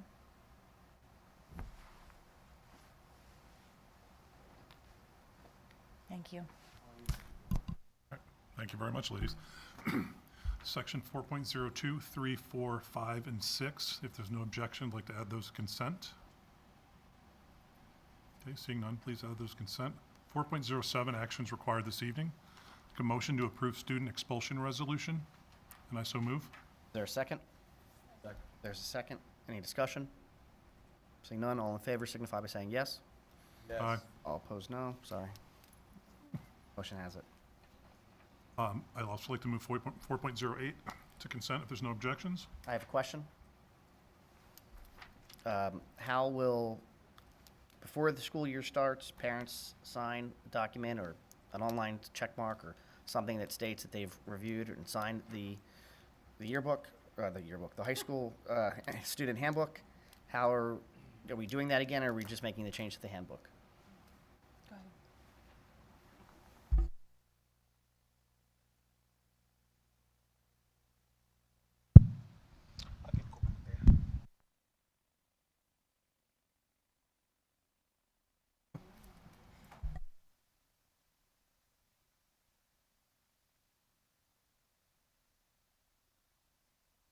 So when the students reset their password, there's a process that they go through where they agree to the handbook, AUP, and then end of the process is when they reset their passwords. Thank you. Okay, move to consent. Thank you. 4.09 is the enrollment report, if we can put that up. Mrs. Smith, is there anything to add? There's nothing of note, no major changes from last month. Okay. That ends my section. Go on to business. Dr. Campley, and I think Mr. Weaver actually might win today. So business 5.01 is the Finance Committee of the Whole. Mr. Weaver, floor is yours. You can get it done in under an hour 20. I think you are the winner. Sorry. Thank you. Good evening, everybody. So we have 73 slides to work through, but hopefully we can kind of group these together and move forward. Okay, so Mr. Fiorelli was already here with his busing update, so that's a good thing. We have an update on the Esco 5.0. We have Mr. Mowry is here, which is a good thing for us. So if we have questions on that, we have the capital projects presentation, which is our annual process. Jamie Doyle is not here because of some of the changes that are happening, and we need to make some decisions moving forward that we can postpone until December. Act 1 resolution, which is a common standard here for our school board as we look at what our Act 1 index brings in. The TD Bank financing, finally for the trucks that were approved in 2021, the third truck is coming in. We like to get that action done tonight. We have some preliminary audit results, which I'm very happy to provide to you. Mrs. Hurd and I have done a lot of good hard work, and we've had the blessing by Mr. Carl Hogan. And so we can show you the snapshot of the general fund and then our first kickoff for the 23-24 year as far as revenues go. Okay, so real quick, Phil Mowry is here. Yes. Yes. I'm sorry, before you go on, can we talk about the transportation issue real quickly? Sure. So, obviously when he gave his talk, I had a couple questions, but in the finance portion, I had asked through email and I'm wondering where we stand on this. It sounds like they will hopefully resolve this by the end of the year, but we're still talking about 2 months of school, November and December, that we may continue to have issues. have we approached them? Where do we stand on possibly having waivers where parents can opt out of using the bus and get compensated for that? Is that still an option on the table?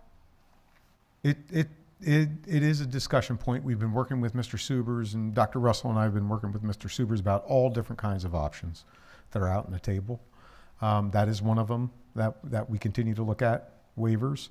Now, waivers, historically speaking, compared to other school districts, when they've utilized the waivers, it all depends on where the waivers are coming from. So remember, if we get 30 waivers and they're on 30 different buses, it is not really going to address the situation as far as the lack of bus drivers. So that is a negative to that approach. We will also know in some of our places we have some traffic issues that we're also working our way through. So that is part of the negative side. The positive side is that yes, we are still looking at that as an option. And depending upon how we ultimately get to, it might be something that we might want to seriously consider and take a deeper dive into. Yeah, I mean, I just think that we have to do something quickly because I keep hearing stories. I mean, it's just not acceptable for kids to not get to school because of a transportation issue, and a lot of parents don't have another option. So I'm really concerned for these families. Understood, Dr. Kohler. Absolutely understood. Mr. Sale. I think waivers is a really bad idea.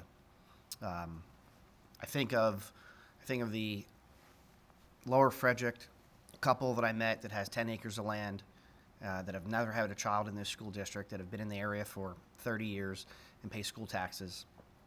And if they would hear that because there's a bus issue that a parent is getting money back because the bus can't pick up their kid, that's just unfair to the taxpayer. Every taxpayer that lives in Perkins Valley pays school taxes. Those school taxes go towards the lights that are on right now, the microphones, school buses, goes to everything. Giving a waiver back to one parent because something can't be done for that one child. I understand the school should get money back because a vendor that we're using is not meeting their obligation. But funneling money in one, out the other, so although the school district wouldn't give money back to the parent, it would come from the bus company, which gets some money from us. It's just a very bad look, and I would be very much against that. So I don't think that we're talking about the same type of waivers. So right now, if a high school student has a parking permit, they can voluntarily give up their seat on the bus and they get some discount on the parking. So I'm thinking something on that type of scale, not that's going to cause a huge taxpayer issue. So maybe waivers isn't the right word, but I feel like it could alleviate some of our busing issues if we can, right now people are having to drive their kids anyway, but if we had a formal way of documenting that, okay, these numbers of kids don't need to ride the bus and can, we can hopefully consolidate some routes. I just feel like we have to do something. Ms. White. I think that, regardless of what label you give it, I think that there needs to be some sort of a financial penalty imposed based on them not meeting their contract obligation. The idea that it is a service that's being provided, it's just unfathomable to me that like his presentation, it was nice that he came and it's nice that he addressed the board as a whole, but he didn't solve anything with anything that he said. He didn't provide a solution. If anything, what his presentation told me is that they're one man down because he doesn't have a CDL. So my frustration for the families is palpable, and I feel as though it's not only a direct impact to the families, it is a direct impact to the taxpayer as well, because we are funding them to underperform. So I need to understand the financial impact back to us based on them not meeting their contract. I have been in discussions with the district administration regarding remedies, and there is a provision in the contract that says that we don't have to pay for unsatisfactory services, and we are taking action to implement that. It's pretty severe, That's good. Yeah, I mean, so so there- in order to get an action in place, the only way that's ever going to happen is financially, as We're- far as I'm concerned, because right now they're getting paid and not performing. I mean, that's really what Moving comes down forward to. with the imposition of withholding for non-performance, regarding the issue of the waiver and like a parent transportation program would be maybe a better term. The concern is, there are, we could do it. There are complexities, and the one neighboring district that we're aware of had 5 people participate, and that's not going to do anything for us. So we're going to spend whatever. I mean, we could, and the other issue, Philadelphia School District did it, but in Philadelphia, it was $3,000 a student, and that was enough money in Philadelphia to motivate a lot of parents to opt into that program. I'm not sure that we could create a sufficient financial incentive, to create the effect that we want regarding a reduction of bus runs. It's very unlikely that we'd be able to accomplish that. We are imposing penalties. The best remedy would be we have the remedy where, if we could find somebody to supplement the service, we have the right to back charge for that. We can't find anyone to supplement the service. But we are moving forward with withholding / penalties / liquidated damages. No, I understand it's difficult on the legal end. What do we do with the busing company? There's a lot of red tape and things that we need to go through. But take all of that aside, what is the district's emergency plan in order to assure that students are being serviced if they can't get to school? There needs to be some sort of assurance that if I were to get a call or I would get a no-show, that my kid isn't just sitting at home doing nothing all day. That's not okay. Layer that in with how many of these students don't have buses are special education students who we're legally mandated to provide their individualized education plan. And if they're not getting their services, they could come back at us with due process for comp ed time. I want to understand what we can do to make sure that these kids are getting some sort of education on the days that they're not able to get to school, because it's not okay that they just stay home. And it's not fair to parents that may already be at work to be like, okay, well, great, nobody came to pick up my kid, now what do I do? How do I get them to school?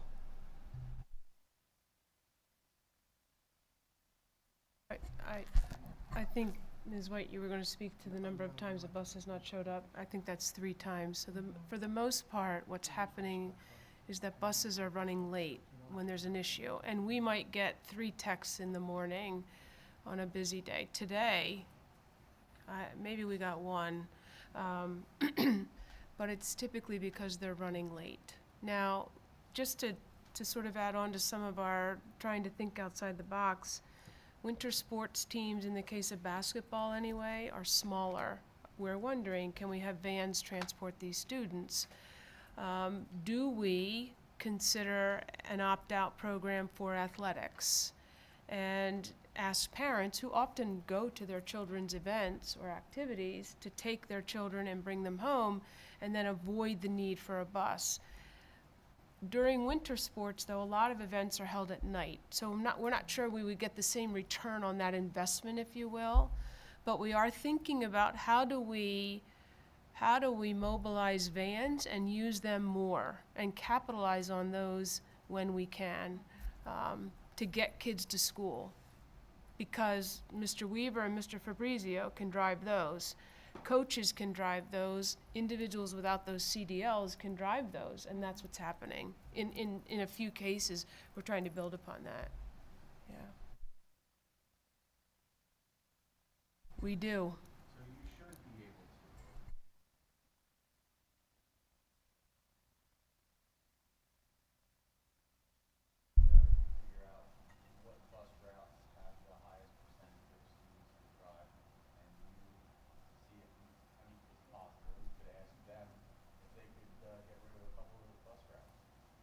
So I appreciate you bringing that up. We did learn today that STA, and this was a question we had for them, okay, we could consider that as well as they are conducting a bus audit. They are preparing to conduct a bus audit and evaluate how many kids are on which bus. And is it possible, at least with buses, to consolidate students or reroute the runs to make them more efficient? So they are considering it from that angle, if you will. I think a lot of the parents that are opting to drive their kids to school don't need an opt-out program. They're doing it in a lot of cases. We've had that. Talking about sort of also almost maybe just a policy like, hey. I think a lot of the issue, though, is at the middle level, and they're not drivers. So, I mean, I've had conversations that kids are showing up almost at lunchtime. So I'm not saying that that's the norm. I'm just saying that that has been an instance that has happened. And when kids live in the same neighborhood, then it's several kids that are all in that same bucket, you know, to the point that I've said, of course, like, I mean, I drive to West. I opt to not use the bus.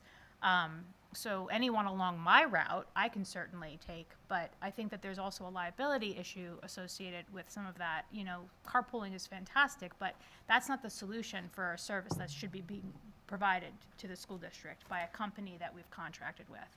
I think that to me is so if STA needs to provide buses, if STA needs to rent buses and put people in buses to drive them, I mean vans rather, then that to me, like, that's a solution. Like, that to me is STA coming and saying, we have secured a rental of 12 additional vans for when we don't have drivers because they call out on Fridays and Mondays because they want a long weekend and they're old. Like, that,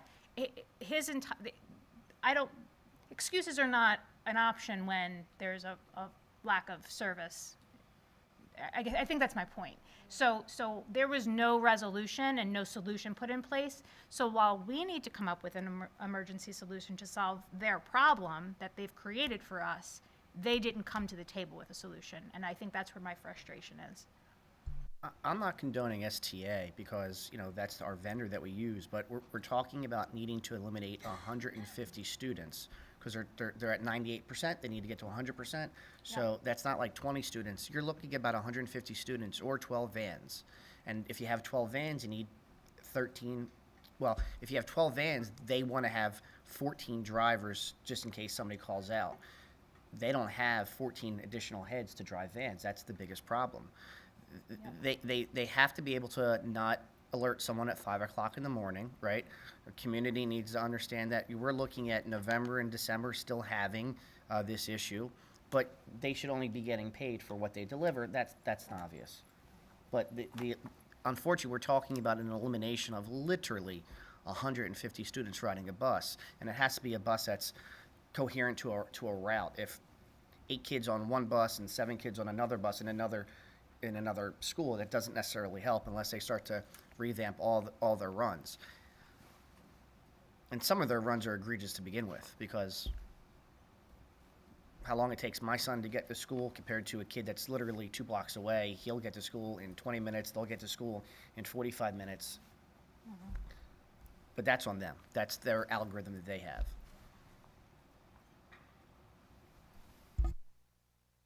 So we've been, just as you can tell, we've been working with Mr. Subers, and I'm very careful about how I approach that in a public meeting, but we have been working behind the scenes for quite a while now to set and follow all of the precedents that is in the legal document and the contract to make sure we do things right.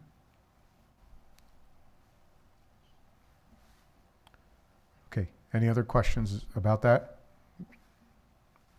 Okay. All right, so Esco 5.0. Mr. Mallory is here. We had one bid for the Esco, and as was predicted, CM3 was the lone bidder. The statistics and the data shown here is something that Mr. Mallory shows as part of the entire Esco scheme to prove that the Esco is providing a service with savings versus the money's coming in, so to speak, versus the money's going out, just generally speaking.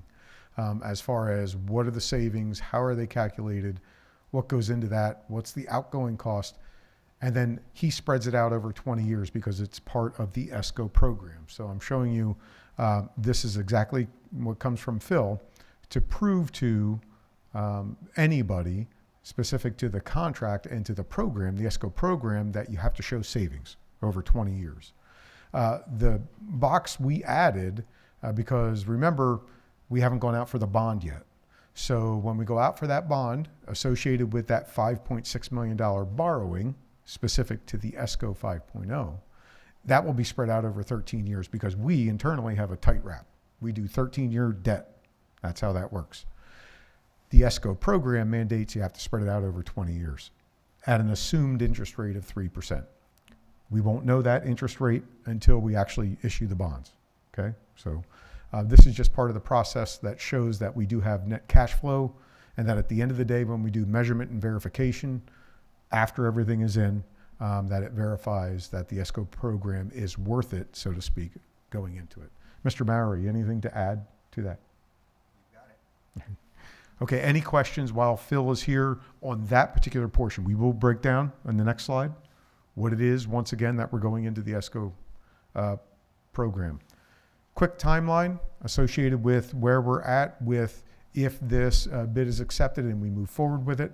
Obviously, board award in December, not tonight and not in November 14th. Final design, everything should be wrapped up, presuming no supply issues by January 2024. Okay? Once again, what's going into the $5.6 million portion of the Esco 5.0 as listed? Again, heavy impact specific to Skipback and Evergreen, the replacement of those univents that are original to the building, and then installation programs and projects associated with that. We are replacing a chiller at Schwenksville, and we have some district-wide controls overall. One big other piece of that is a portion of the remaining high school chillers going back to the previous two Esco programs. Again, getting all of those pieces of equipment up to speed and in par with modern efficiencies.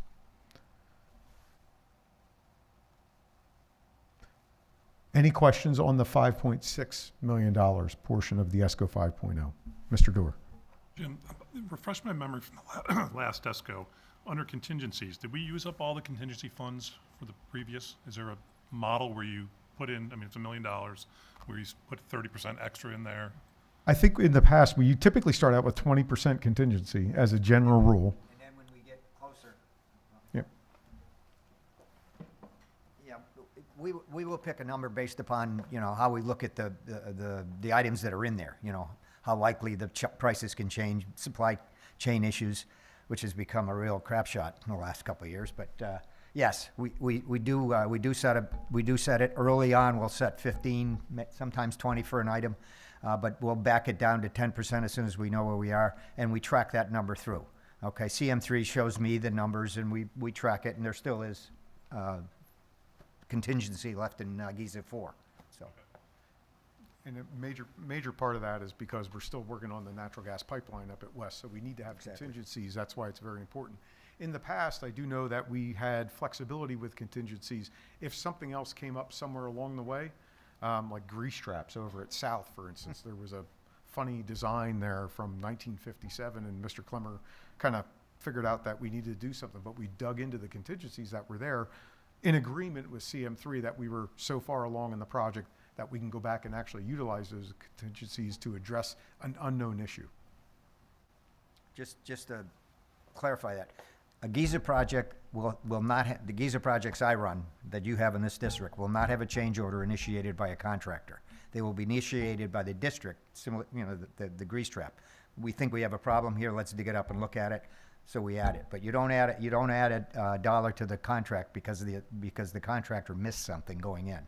And the example is, I did one in another district a number of years ago, and there were, forget the exact number, but I think there were 12 significant pumps that had to be included as we found out as we uncovered things. Well, the Esco was only going to cover 10. He had to cover 12. So. That's how a geyser works. So Phil, it's truly an owner's contingency, it's not the contractor's That's correct. contingency. Okay. Owner-initiated projects can be added or subtracted, because we do both as you work through the project. How's that? You all right? I'm good. Okay. All right, and don't forget, this time, we kind of worked it out with Mr. Subers that we could add additional items, Exhibit A in the back of this 5.0. We haven't officially, there are no bond issues for this, no bond monies, but we added 5 different projects that if the board so chooses and the administration recommends, and we're in agreement, within 24 months from the beginning of this approval of the Esco 5.0, we can enact on these without going back out to redo another Esco bid for a contractor. So in this particular case, it's an opening, we're taking advantage of it. And if we don't do anything with them, that's fine. After 24 months, they fall off, and then we can always relook at another Esco 0.6 or whatever. But this time we have it in there as a partial recognition that these projects might be part of something with no funding laid aside yet. Okay? No commitment. That's correct. Okay, here is our own timeline just for purposes of what we're dealing with. November 7th is tonight. We reviewed the scope of the projected costs of Esco 5.0. Phil is here. If you have any questions, please ask him now. And then no action is due November 14th. And then we'll talk about request board action in December to get this project officially moving forward. Okay? Any questions? Again, if you have any questions, let us know. We'll make sure that we get you answers because it's very important that we keep on this timeline. Mr. Subers. And my only comment would be, based on tonight's presentation, that we'll proceed to finalize the ESCO based on these numbers and this scope of work. And that's what will be presented, advertised and presented for December 5th, because we're required to advertise it in advance of approval. I have a question. So we had seen, with regards to the bond, there were some different scenarios, keeping it under the 10,000, all of that. So this is less than that. Yes. So are there other things that maybe need to be like an Exhibit B? Am I well, you know understanding what? the No, Exhibit A right? There are A other, is what we are. Maybe gonna do. yeah. No, yes. It's I was thinking the basic scope, and then you have an additional scope that we reserve the right to elect to do. That's Exhibit A, correct? Right. So I guess these numbers don't match with what we talked about with the bond. So 2 different things. You're right, Ms. White. Yep.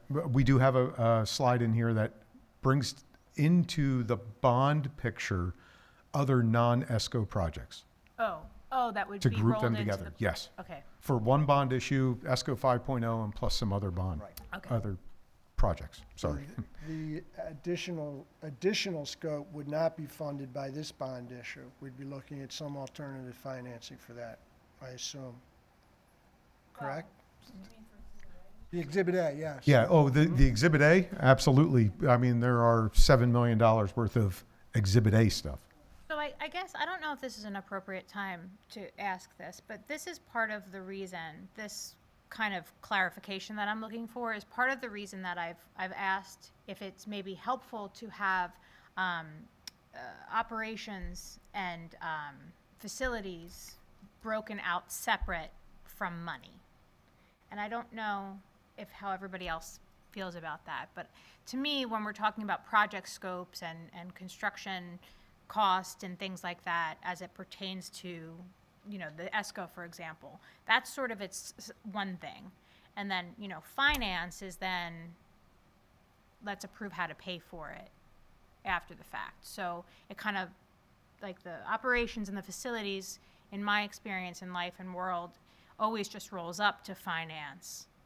You'll go to finance after you get your stuff together. So I don't know if now that we're having these meetings of a whole, if it makes sense in anybody else's mind to split that apart, or Does anybody have any opinion other than me? 'Cause I mean, I think it's helpful to have them linked. I mean, I'd rather see them both at the same time in this venue because they're linked. I mean, when we're talking about bonds, I mean, we have all the resources here to be able to answer questions. We've had a lot of safety and operations meeting in the past where people weren't there, we didn't have the resources. We left with more questions than answers. Sure. So that's why I like having all of us here to talk about it.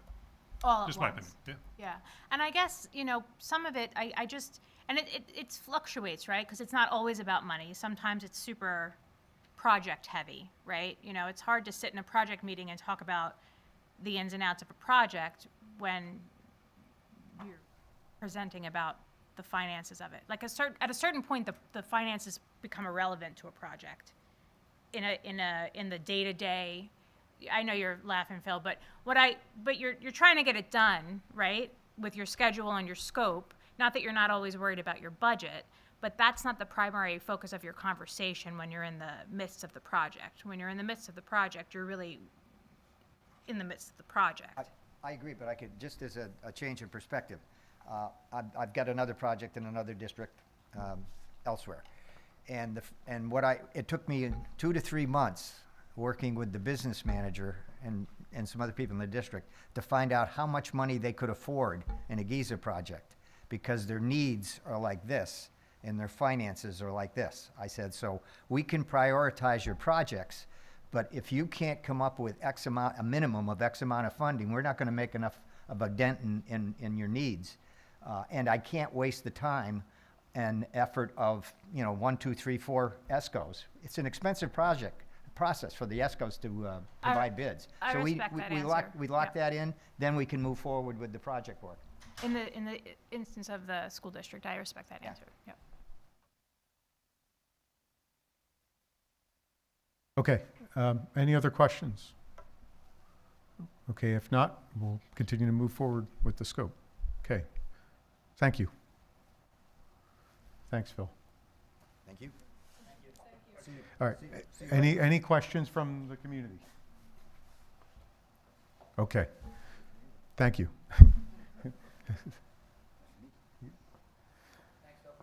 There goes a quarter of the community.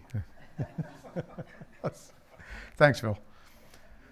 Okay, so this brings us to tonight's capital projects presentation, and I know Dr. Russell's been working really hard on getting me to be as succinct as possible. I know that we may have questions. Okay. So remember, this is the presentation purpose for tonight is it's a required process for us to go through on an annual basis. Remember, it's a living document, so you might see some things on here, then you might say, I wonder where that is. And why it's that number. Remember, we're working off a lot of estimates. Some of these estimates go back to the original master facilities plan that was provided in 2018, combined with the master athletic facility plan as well that was done around a similar time and presented to the school board. Joe and I do meet, just as I did with Mr. Clemmer, and we do go through the list item by item. We see if we can get updates for estimates. And then we plan and say, we tie it back into that original report. So if you desire additional information and description of what some of these items are, as long as they have a number that ties back in, so EG 13 or whatever, that's evergreen number 13 as presented back in 2018, to see what kind of a process there is. We also provide items that we've completed this past year as a running list total as well. And then we also adjust them put them in silos of 0 to 5 years out, 6 to 10 years out, and then beyond 10 plus years, just as a general way for us to put them in some sort of logical order. We also used to take the list and then divide it up into safety or a want or a need or some sort of a facility background, but we no longer do that. That's all part of the process that we have together. So very quickly, this is a listing of capital projects that we completed for 2022. That list continues and is ongoing as well. We have, so for instance, not on this list yet, the 4 fields at West that we approved earlier. That process starts very shortly.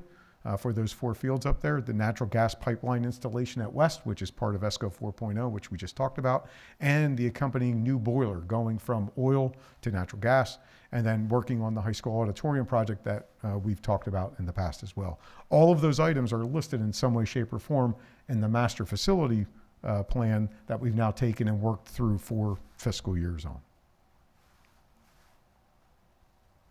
So the next number of slides, here is a summary of where we're at, broken down by school building. Our recommendation to address this information within years 1 through 5 based upon priority. Again, heavy influence by Mr. Fabrizio, 6 to 10 and 10 plus. All split out. That does not necessarily mean we're going to do all of these. As we found out, we can address some of these issues by recommissioning some units and extending those timelines, which is part of some of that Esco 5.0. Some of those things were originally like, ooh, they're 26 years old. We need to get rid of them. We need to update them. Well, no, as it turns out, we can recommission some of these and extend the life another 5 or 10 years on some of these pieces of equipment. All told, $34,022,770 running total living document. That may change tomorrow based upon an updated estimate. But for now and tonight, as far as our reporting purposes, $34 million. Now we go down into each individual building, break out some statistics, general statistics. Here's a summary sheet. Basically, there are 27 projects that we've taken and we've added to the master facility plan for the high school, broken out, again, in our recommended status between 1 and 5, 6 to 10, and 10 plus. This is the actual remaining total. You may see items HS1, HS21, all the way down to JFAB XX. So JFAB is Joe, since Joe's been here, these are additional items that we've added through either Joe's intuition or something broke down or something started to give us a lot of problems that we were saying something was working very well in 2018, and all of a sudden you turn to 2022 and it's not doing so good. So we've got to address it. So between those 2 slides there, you can see that we have about $4.5 million of items to consider as part of this process. One other note, there are asterisks that show what of these listings will be addressed in Esco 5.0. So if you're curious, you can go through and look at what we're going to theoretically deduct by the next time that we see this. Here are this is a running project total for the high school since 2018. So we've spent $1.7 million on identified items from the 2018 program moving forward. And it ties right back in to each one of those items. Similar process for Middle School East. There are 18 projects, $7.2 million. Within 1 to 5 years, you can see the listing. Again, not so much Esco 5.0 on this one. Now, there is a significant portion, the general mechanical HVAC, that MSE 24, that is listed in the back of the Exhibit A. So if we see that we can get to that within 24 months and it's necessary, then we have the option in the vehicle to automatically get it there, add it to the Esco 5.0, and then add some funds. Those could be our funds, or we could go out for another bond issue at that time. Okay? Nothing is written in stone for that particular item. And these are the capital projects that we finished at Middle School East, again, since 2018. Middle School West, and one theme should become very clear to everybody, that the older buildings have more issues or have been addressed since 2018 as well. Case in point, South, right? We spent a lot of money upgrading South, doing what we needed to do. Now we've extended the life of that building for another 30 years. Middle School West only has 11 projects, as opposed to East, which was in the 20s, close to 30. $6 million there, again, estimate. And the biggest portion of that is also listed in the Exhibit A, which is the roof and the windows associated with that. There are the projects. Again, not too many projects listed for Middle School West. Remember, the natural gas pipeline is in process, so it's not finished, so I'm not going to show it on there, but it's as close as it's been. Evergreen, 22 projects. Again, an older building built in the mid-90s, just like East. $2.4 million. And the biggest portion of that will be addressed in Esco 5.0. They have some major items in there listed that are going to be addressed. And some capital projects that we've completed since 2018. Yes? I meant to ask you this earlier, Mr. Weaver. Are all the estimates on the ESCO 5.0, are they current estimates, or they're not based on the master facility study costs? That's correct. They've all been updated. Okay, thanks. And if you see one that isn't, let me know, because it should be. Schwenksville, only 9 projects, $917,000. And again, a big portion of that is the ESCO 5.0 of $413,630 should be coming off of that list as well. And again, remember, when we talk to our principals every year for budget purposes, we always ask, what kind of capital projects do you have? They have plenty of ideas that they're hashing out and can really maybe end up on this list eventually. So, you know, we take that into consideration and we move forward, and maybe next year you'll see a couple of ads. Skip back, same process, 19 projects. And again, listed a significant portion of their outstanding issues should be handled by ESCO 5.0 as well. And completed projects. South, again, this is the one where you know that we've identified and dedicated a lot of monies to upgrade this building. It's our oldest building. We only have 6 projects to note. And there it is, listing the $216,000. And then there is the really long list of capital projects that have been finished at South. Again, it's just for reference. And these are handy items in case taxpayers ask, hey, why, you know, what's going on with my school building? My child goes to a building, and, you know, when was the last time these things were addressed? These are good, quick lists that you can look at if you're asked these questions. Athletics, we have 13 projects. Again, as listed. The biggest portion of this is associated with the concession stand improvement. We know the scoreboard we've already approved, we're working on, but it's not done yet, so it's still on that list. So a total of about $5.15 million. And to be honest with you, ATH 13 is install 2 synthetic fields at Hilltop. And so that's been on there for quite a while. We have no intention at this point in time to move forward with it. It's just a number that's sitting there. And there are the finished capital projects for athletics. District-wide, we talked the administration building as it currently stands for the grounds building. Remember, we had 4,000 square feet. We talked about that in October, and we were going back out to the architectural firm to see if we can add another 1,000 square feet associated with our needs have changed. And so that represents $2.5 million. That is a rolling estimate. That's one of those rolling estimates that as we continue to build, it may change. But we figured we'd list it at this point in time. And then the items that are done on the bottom, you can see there that the LED lights, card access system is in process. It says fall of 2022, district-wide recore exterior doors, and the outdoor LED replacements. Mrs. Mayers. Okay, you answered part of the question. I was going to ask, what is the bolded, the numbers in bold, what's the significance?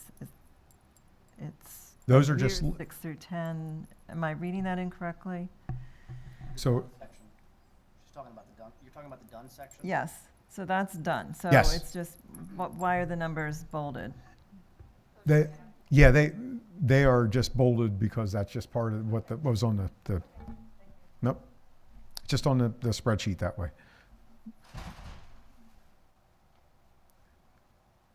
Okay, coming back to the other non-ESCO projects, again, trying to build for the school board.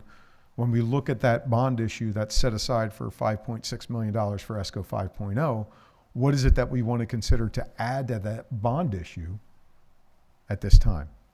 We are showing $4 million worth of projects.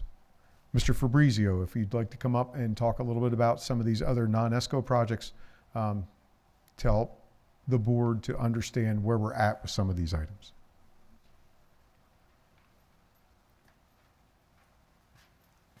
Hello, it's been a long time. So we're working on the operations building with Breslin Architects, going through that design phase. It's about 12 to 18 months from start to beginning just for that process. Probably another 18 months for the actual building of the structure to fit out. The music room upgrades, I'm currently working with the teachers down there and engaged with Wenger. We're shooting them dimensions. They're going to help us with the sound panels. Franklin Flooring was out last week to do some measurements for flooring. Some classrooms want the LVP and some want the tile squares, I guess, for acoustic reasons. We're also looking at seated risers for that area. The FCS room, I know a big ticket item was having a restroom in there. We did confirm today that the room can handle that. So that's about a 3 to 6 month project. We can tackle that in the summer. No kids in there. Concession stand where we finalized the design. I should have figures, rough figures, next Tuesday from Breslin and ELA. They're working on the grading plans for that. High school pump floors in pretty bad condition. We actually had someone roll their ankle down there a couple weeks ago, or a couple months. They were out for a while, so it's pretty irregular. We're looking to level that floor out. That's a couple week project in there, start to finish. Skipback had the same issue as Evergreen with the faulty sprinkler pipes. I guess it's inferior metal that was used and it's developing pinholes. We have clamps to temporarily secure those lines to stop them from leaking. That would be a summer project. Again, a couple months to tackle that. The Keenan Stadium lighting control upgrade, we're still in the planning phase, and that's a relatively simple project, 2 to 4 weeks.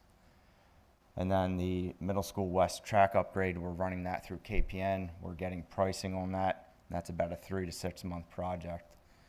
And then just to update you on the current projects, I know Mr. Weaver mentioned the fields. So the field regrade at Middle School West, all 4 fields, and the high school varsity softball field will be laser graded by Windview Athletics. They're starting on 11/9. It should be completed by the 18th.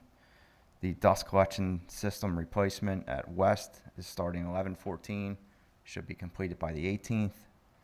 And the gas pipeline, I've been pushing PICO. They'll give me a date after the new year for the startup of that project. Right now they are working on DEP permits because they have to cross a stream. So that takes about 3 months there.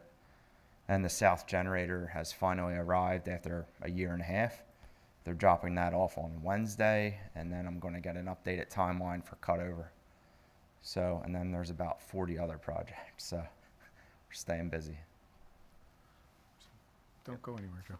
So I just want to point out that the high school pool pump, the skipback sprinkler system, and the Keenan Stadium lighting control, we can do internally with existing dollars. So this is not something that we would say, hey, we've got to add that to the bond issue. We want to do that internally with existing capital project monies. May I ask a question about the pool pump, just because we said somebody got injured? Why would a student get injured on a pump? Is a floor boated? The floor is pretty The floor is boated wild, out? yeah. It's concrete. It's not flat. It was not. It was Does the not a student. 22,000 include draining the pool and then? This is the mechanical room. Oh, it's a mechanical room. Yeah, this was not a student. This was an employee. Oh, I got you. Yeah. Oh, it's a mechanical room floor. Yes. Yes. Yes. I thought it was a Yes. pool pump. Okay. One other thing to mention about Middle School West track, that includes a synthetic track. You please recall that we have 2 different prices, one for the asphalt, which is much cheaper, and that might be eventually the way that we go. So just wanted to get that out there, as you know me, Mr. Conservative, so just want to get out, that's as high as it goes. So all told, other non-ESCO projects we're considering $4 million. Now to compare that, again, we're building, Ms. White, we're building. Hopefully this works. We have about $6.4 million. You saw this in September. We haven't had the time yet to get updated figures from Carl, because remember that he worked on the general fund portion of this, so we've got to get updated figures on where our funds are for capital projects as far as reserves go, and we'll work on that to get you an updated price as well as quickly as we can as part of this conversation. So, any questions about the capital projects presentation, the other non-ESCO projects, and the available funds right now? There are additional slides. Is there any concern that we wouldn't get down to 750,000 by May of '23, or is that just a note in there that that's what you're going to do? 50, slide 50. So it's It's on the bottom of the one you just got Yeah, is that just is there's no concern to doing that? That's just you're just letting us know that that's what we're doing. that's correct. One of the reasons is the mandated general obligation bond spend down. Luckily, with the LED scoreboard going in, that meets that requirement. Okay, any questions from the board? Yes. Oh, Dr. Campley. For the high school auditorium, the last time that we met, you had talked about how there was a lot of issues with timing of getting materials. I was just curious if you had any updates about, when some of that may occur, because I know that was an issue. Sure. Thank you for that, because we've set the date as March 7th to begin the actual construction. We've been working with CM Eichenlob as a lead contractor as part of their voluntary role to help assist in getting everything organized. So we have weekly contact with them at this point in time. Everything's been ordered. We're working our way through some electrical issues, but we seem to be headed in the right direction. March 7th is the day. Yep. Dr. Moss has been very nice and accommodating, and I know she's trying to make arrangements to make everything okay. The music department, the drama department, they've all done a great job. Diane Melville at Middle School East is trying to assist and help as different programs that were supposed to go on at the high school auditorium, they're rearranging elsewhere. So it's a good team effort. Ms. White. To that effect, not to do with the auditorium, are there other projects that are identified that actually can happen during the school year to help move things along? So that is a good question. Certainly some of these other, whoops, I'm going the wrong direction. You know what, let's work on that and we'll get you that information. Yeah. I don't want to say anything out of line. I mean, certain things obviously can happen while the kids are in the building for sure, but I think I'm thinking specifically of that FCS transition. I'm just curious if since that room kind of is isolated, why it can't just be taken offline and then just... If we can accommodate staff in other parts of the building, I don't see that being an issue. In other words, not everything can happen over the summer. So Right. if we can get moving on a couple of things, Like on this list, like the lighting control upgrade, we can do. Yeah, that's outside.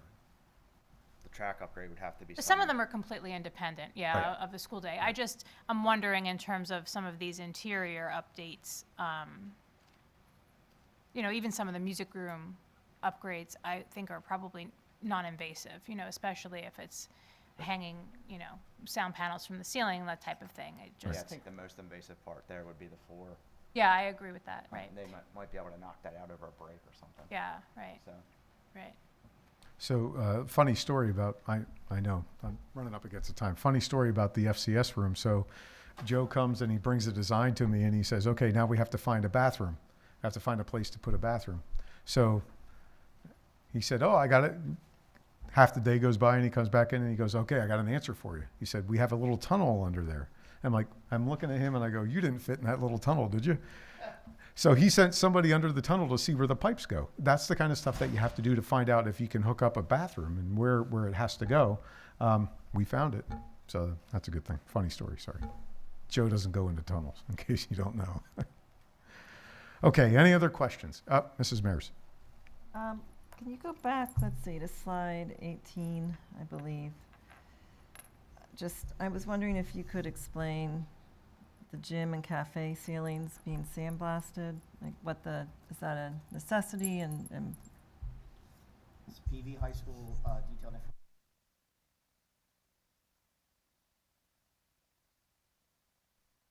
One of two. Okay. Oh, the painted ceilings. Okay. So the gym ceiling specifically, if you've been in the competition gym and you've looked up, there is chipping and peeling of the paint. This goes back to the original installation. This was potentially a legal issue.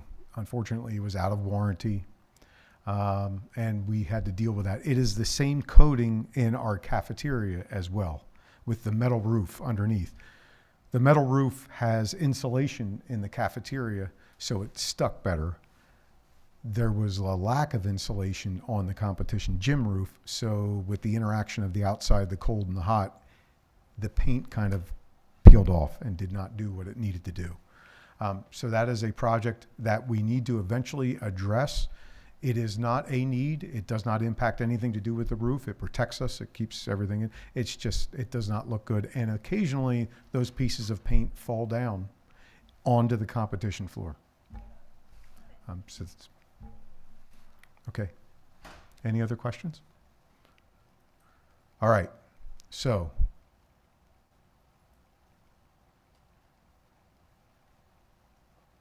remember, that is just a presentation. Okay, so moving forward to, so bonds.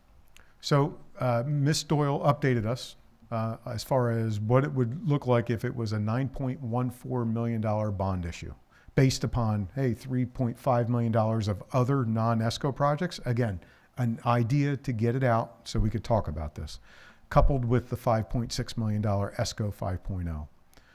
It drives the listing of the millage impact there. And because we do a tight wrap, remember, the first year that we go out, we put that millage impact in there into the tax bill. And because as the tight wrap goes, it's level funding, as other bond issues get extinguished, the new bond issue then fills in that gap to keep that level funding out through 2032. So the real impact of that bond issue is the initial impact of the $18 or whatever it is that we shared over the current tax bill. And that's because now by the time we get to the end of that in 2032, all of that debt is then associated with this new debt of 2023. Okay, so that's why when we look at what is the impact on the taxpayer, literally it's $18 this year, and then it's steady, but it's where the other part of their $6,180 tax bill, how that backfills to pay off the debt moving forward. I know that was a question, so. The borrowing timeline, again, we'll bring Jamie back on December 12th, once we approve the Esco project and decide what other projects are going to go in there, talk about that. And then we'll look for pricing of the bonds on January 4th or later, and that's a key function Jamie wanted to remind everybody. And then ultimately, when we lock that in and decide, roughly a month later, we'll settle the bonds and have the cash. Any questions about that? Okay, so total financing review as it stands right now, for a $9.14 million bond issue, 5.64 going to the Esco 5.0, other non-Esco projects being considered 3.5 million. That's not in stone. We have time to work on that process to ultimately decide what that bond issue will be. We know it's going to be at least $5.6 million for the Esco 5.0. Any questions on that? Okay. Any questions from the community? Okay, thank you. I have just one quick question. Yes. So one of the things about the $18 you just said, and then one was 21 and one was 20, Yep. that whole thing. So I think my main concern with this whole, the bond piece of it is that we're not going to secure enough to do what we need to do. So, in other words, I feel like if we had secured, we could have done more on the previous bond if we had secured more money, right? And that would have been at a lower rate and all of that stuff. So I just want to make sure that it's clear and that I really understand the impact between like $18 and $21 to be able to accomplish that much more. See what I'm getting at? Is there a clear way to see what we can do in each scenario? There certainly could be. We can work that up. Absolutely. There's a lot of different line items, right? Absolutely. So I guess that's what I'm asking to see. Sure, absolutely. We can work on that. And remember, there are 12,000 tax bills, and that's just the average tax bill. So there are some that that's not $18. That's a little more. And there are some, because it's average, it's not $18, it's $2 or $4. Can we, just to make sure we're talking apples to apples, it's $18 per $180,000, correct? Assessed value, yes. Correct. So just make sure we're on the same page. It's $18. So if you have a house that's assessed at $180,000, you're paying 18. If you have a house that's assessed at $600,000, you're paying 4x that. If you have $1 million, it's not 18 is a nice number to say, but it's not. It's 18 per or by 180. Yeah. It's the average assessed Correct. household. Yep. Yeah. But again, just so it's clear for the taxpayers, the assessed value is not your market value for your house. So you're you're not assessing something's, generally even houses that are worth $600,000 are not assessed at that value. Yeah. I'm just in general, as a Yeah, we're not going on like as a Zillow. blanket statement. Right. Yeah, I think that's a misunderstanding when people hear that Absolutely. term assessed value. That's actually not, okay. Correct. That's a really good point. And we fight that often, at least once or twice a week, when someone calls up and asks those questions. It's just the weird way accountants work, I guess, right? Okay, so moving forward to Act 1 index.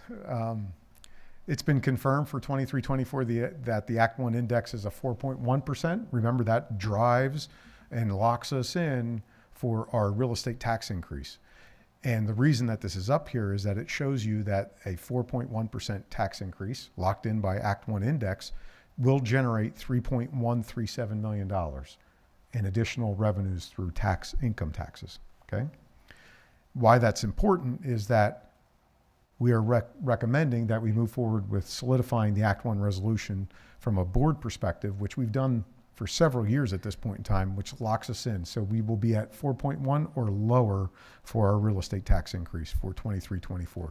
It's really a good start from a budgetary purpose, from a very selfish business office perspective. It immediately sets a goal, and then it helps us guide ourselves as we go along that budget journey. Here's a listing that shows that. This represents the largest Act 1 index in the past 13 years.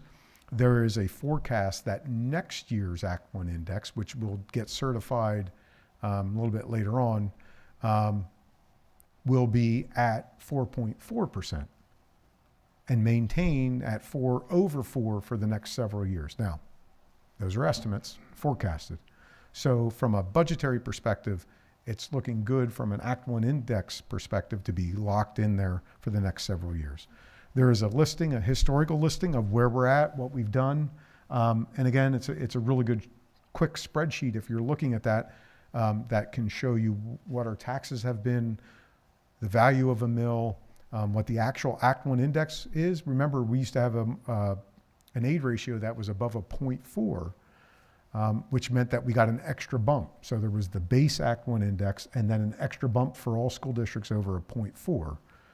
We no longer qualify for that 0.4 because our market value and aid ratio those variables have changed. So in the eyes of the state, we're more rich, which means we didn't qualify anymore for that additional bump.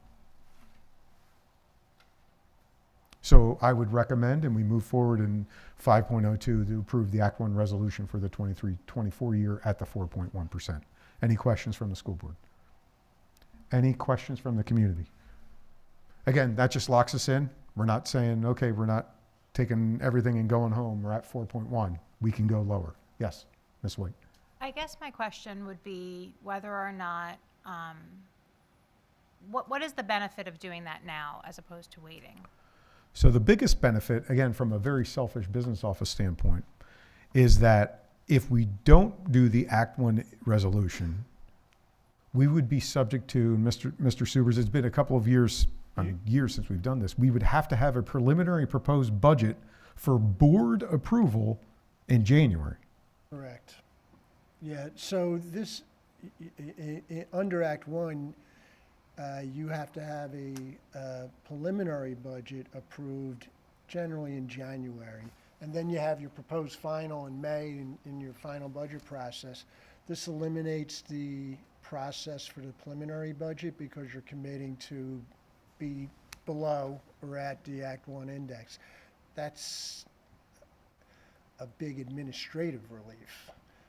And you basically, I mean, you can assume you're not going to go over the Act 1 index. You know, I mean, I think everybody here knows you're not going to do that. So it just provides the administration greater flexibility in their timelines. It has to be, you have to do either the Act 1 resolution or the proposed final budget would have to be advertised by January 26th. We're using the 9th because that's your second regular meeting in January, so that's why we're saying you'd have to have your proposed final budget prepared in early January. So I guess where my question really comes from is if there would be a loss of funding received from the state, is that 4.1% enough to cover it?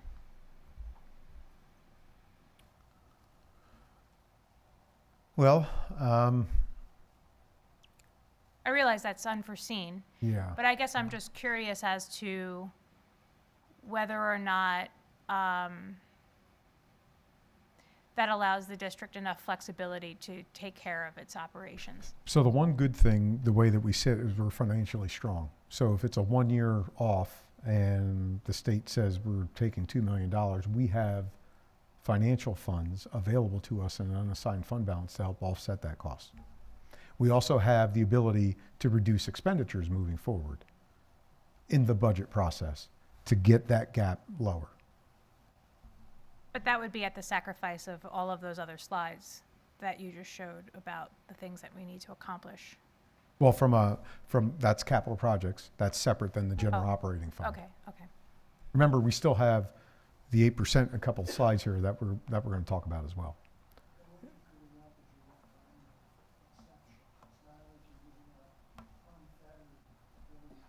Taxes, what you really give up is you can't apply for exceptions, and I don't know how much we are even eligible for. We probably wouldn't even qualify. So There are a limited amount of exceptions. The one big one that we always used to qualify for was PSERS. Well, now PSERS is going from 35.26 to 35.69. So overall, it's not that big of a jump, as opposed to when it was going from 8% to 12% to 16% to 20%. Those were the days when exceptions would roll out. Now it's a smaller figure. So I don't think the exceptions we would even qualify for those. you're not giving, by doing this, you're not losing much, if any, flexibility in your ability to raise taxes. Up to 4.1%. Right. Yes, I mean, so what you're giving up is your ability to go over the 4.1% by Right, so using my question exceptions is- that we have very limited entitlement So to. exceptions to Title I and the resolution, right? There's other mechanisms, right? If we had, I mean, I don't know, this is my first year, so, I mean, I'm learning a little bit. If we wanted to raise taxes 10%, like, You need a referendum. we'd need a referendum. No, I if don't you sign a document that says we're not raising taxes over Act 1 index, you need a referendum to do that from the taxpayers. Okay, so if we needed something, like, there was a disaster, You would do a referendum. insurance company went under and they wouldn't pay out, and maybe we'll get that money in 20 years. We would have to do a referendum for the taxpayers. We to do a raise that money. referendum and ask them to raise the taxes Correct. by 8%, 9%. Correct, which to my knowledge has never happened in the Commonwealth of Pennsylvania. That anybody has gone over the That Act anybody's 1 gotten percentage? that a referendum has been approved. That a That type of referendum that has been approved. To increase taxes above the Act 1 index with exceptions. Exceptions, you don't need taxpayer approval. And the to exceptions go to, so that's the other avenue. The exceptions go to who? Just be they would increase the tax rate that you would be permitted to. Right, who approves the exception? PVA. PD. Who? Pennsylvania Department of Education. And who is that right now? Do you know? What do you mean? Is there a secretary Secretary of of Ed, education? yeah, the Secretary of We have Ed. a I mean, temporary secretary of education right now. I was just wondering. Yeah. And do you know of any exceptions being approved or Oh, ever asked we, for? well, it's you know, you'd have to, basically an accounting endeavor that you'd have to demonstrate that you You have have to these qualified apply. costs. Yeah, you have to apply, it goes to PD, PD says, yes, your numbers are correct, or no, you have an issue, and then they typically approve the exception. Could the exception, most often, I mean, is it fair to say it would be some sort of maybe error made in-house, that some recalculation? What would a typical exception be? Not that they're typical. Yeah, so an exception would be for PSERS costs. Right. What? Special ed education and costs. PSERS are And really PSERS. the only ones Yeah. that are left. There used to be 11. Right. Now there's 2. Yeah, we wouldn't qualify Right. for the debt. One of the other things, and maybe this will allay the feeling, I feel that with the Act 1 index that drives $3.1 million and our unassigned fund balance, our financial strength, I don't think it will be an issue.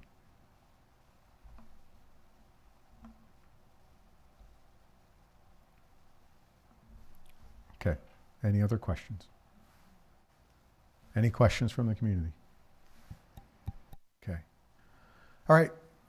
The third truck is finally here. So as the process we did in September, the third truck needs financing. So we are requesting tonight that you approve this financing process with TD Bank. The difference between what we originally approved back in 2021, November of 2021, a year ago, and tonight is about $454 for the one truck over the 3-year term.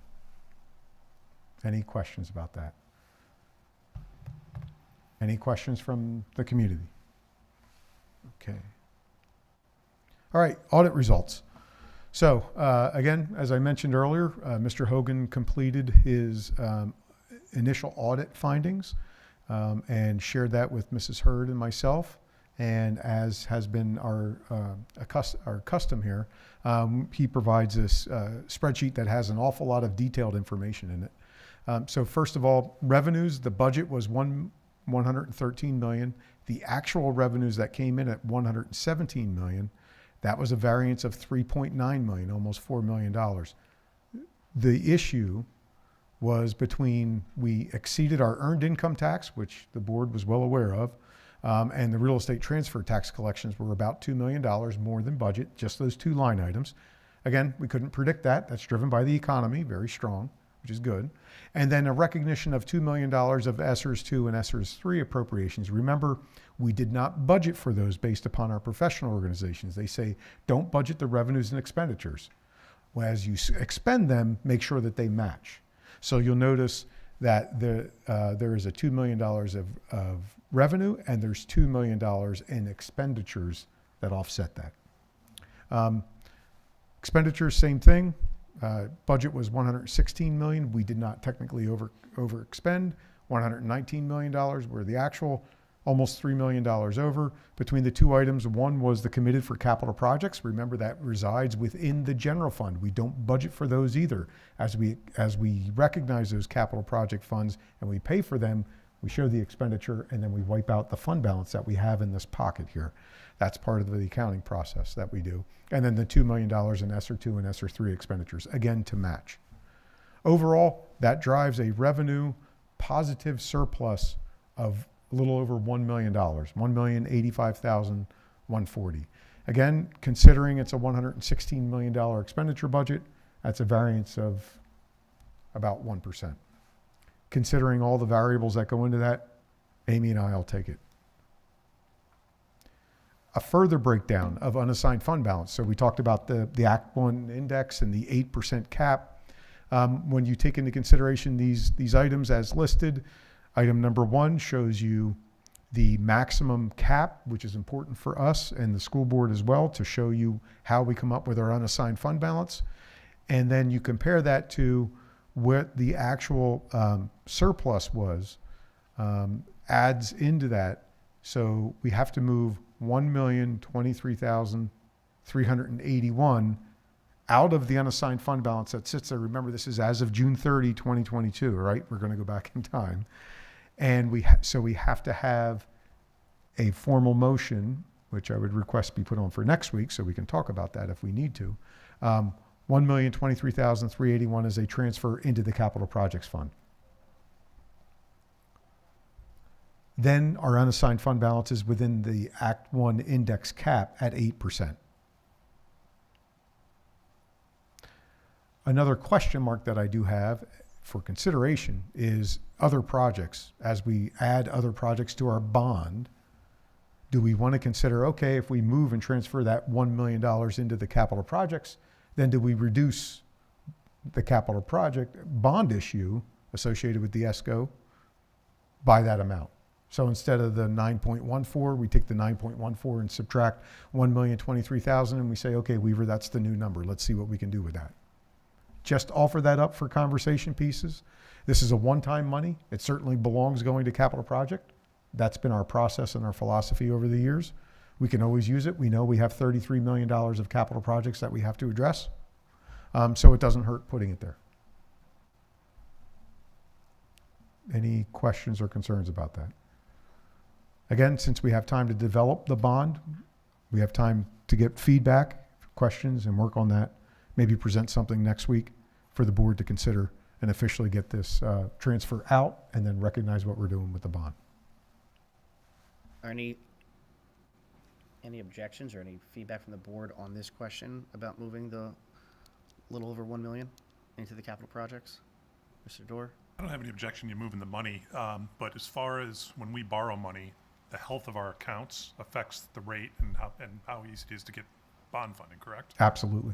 So, I mean, the money's fungible. We're going to be using it no matter what for some capital project, correct? Correct, absolutely.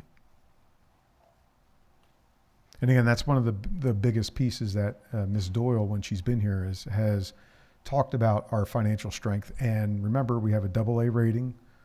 Our anticipation is that we reaffirm that when Amy and I meet with bond counsel. And then that'll set us up for a much better interest rate moving forward. And we don't need bond insurance either with that AA rating. Any objections to what the administration is asking for? So you just want to add that to the agenda for next week then? Yes, sir. Okay, thank you. Any questions from the community? Okay. All right, revenues. First look revenues for 23-24. $119,847,014. Again, that's the 23-24 budget line item. Just hang in there with me. I'm sorry, I got to go through this. Hey, you already lost, so it's fine. Did I really? I already lost? Okay. Gosh. That's 3. Okay. So a couple of things to point out. Earned income tax, we're finally recognizing the strength of the earned income tax. We're only at $14.5 million. You will see in the audit figures, we cleared 14.9, almost $15 million in EIT. Remember, I'm very concerned about that. We're very conservative with that number because that's subject to economic impact. And so if things go south, then there's less earned income tax to collect, all that kind of stuff. So I'm not going to bore you with that stuff. You guys understand how that works. Here are the local revenues. Again, there's the $14.4 million in the earned income tax. Again, we have some room to grow. If the earned income tax continues to be strong, we'll recognize more as that goes forward. Tax increase shows at a small, slight increase, and we are watching some tax appeal assessments as well. So we're working behind the scenes with Lauren Chesney from Fox Rothschild to make sure that we take that into account. That dampers down that typical 0.5% assessment growth that we've recognized over the past couple of years.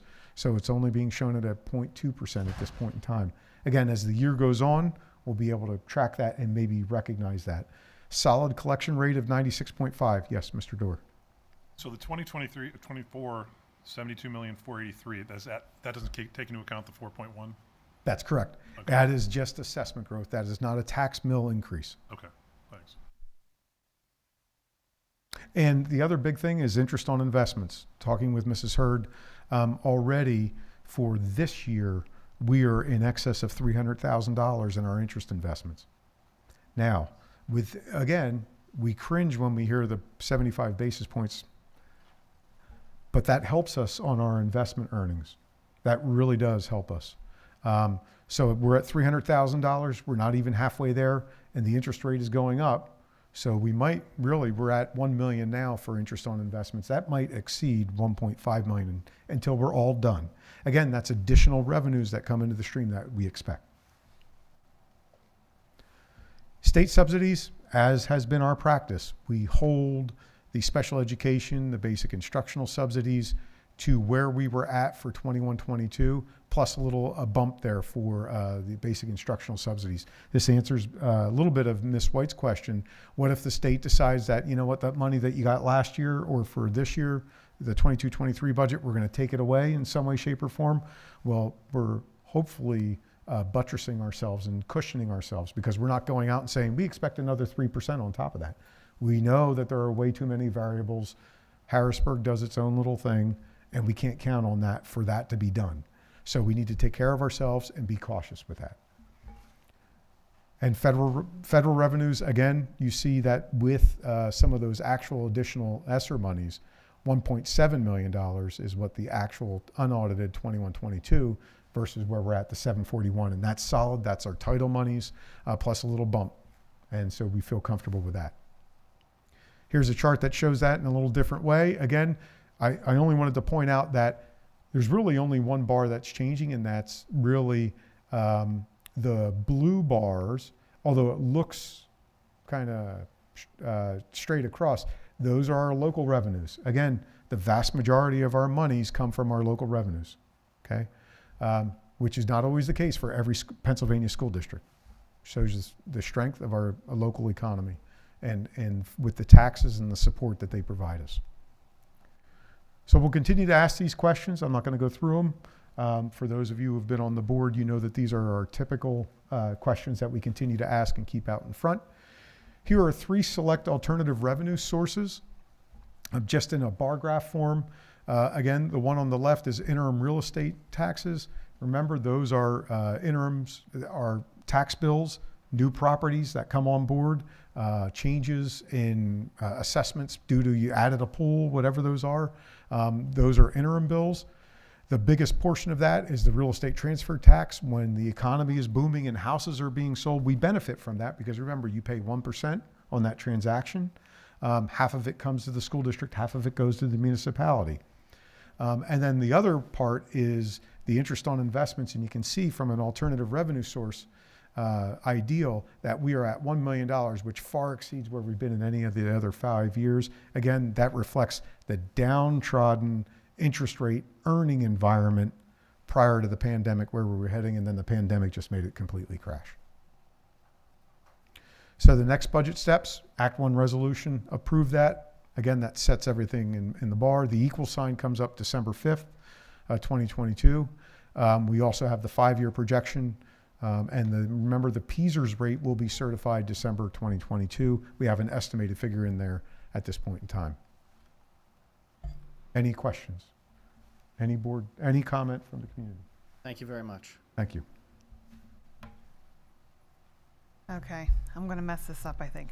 So 5.02 is the approval of Act 1 resolution. Are we moving this to consent if there are no other questions, or am I making a motion this week? Consent. Okay, so just moving to consent. So the next one, 5.03, is a request for action. This is, okay, so I'm not too confused. So is there a motion to approve financing for a 3rd truck as presented? I'll make a motion. Is there a second? There's a second. Any questions? Seeing none, all in favor say aye. Aye. Opposed, nay. Ayes have it. And then the rest, 5.04, 05, 06, and 07. If there are no questions, we can move them all to consent. 507 is just a report. Yeah, 507 is a report. So 5.4, 5.6. If there are no questions, we'll move them all to consent. Yeah, I only have one comment on 504. It says request to rescind. We're going to change that to request to reject the bids. So that'll be on the consent agenda with that modification. So move to reject science classrooms furniture bids, not rescind. Any objections to that? None? Okay. Okay, and then 5.07 is the report for grants and donations. Do I go through each of these? Nope. You don't have to. Okay. All right, then that ends my section. Thank you very much. Payment of bills, Mr. Keenan. Thank you very much.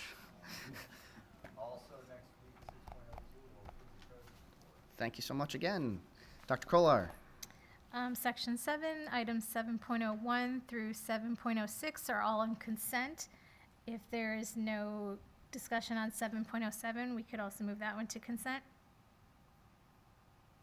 All right, that concludes that section. The mayors. Thank you. 8.01 through 8.05 are on consent. 8.06. Can we move that to consent, or do we need to have more discussion? Okay. I'd like to see it on consent, but I think it's a huge step forward for our special needs program. Agreed. If Seeing no there- objection, we'll add that to consent. Okay, and 8.07 is on consent. That ends my section. Mr. Fountain. One day, Don, one day. Yeah, I didn't want it. 9.01 is just the first reading on policies. There's no action that's needed on that, right? Correct. Okay, and 9.02 can be, unless there's questions, can be moved to consent. It's just approval to hold the second reading, correct. Okay. So that concludes. Comments from the audience? Dr. Weston.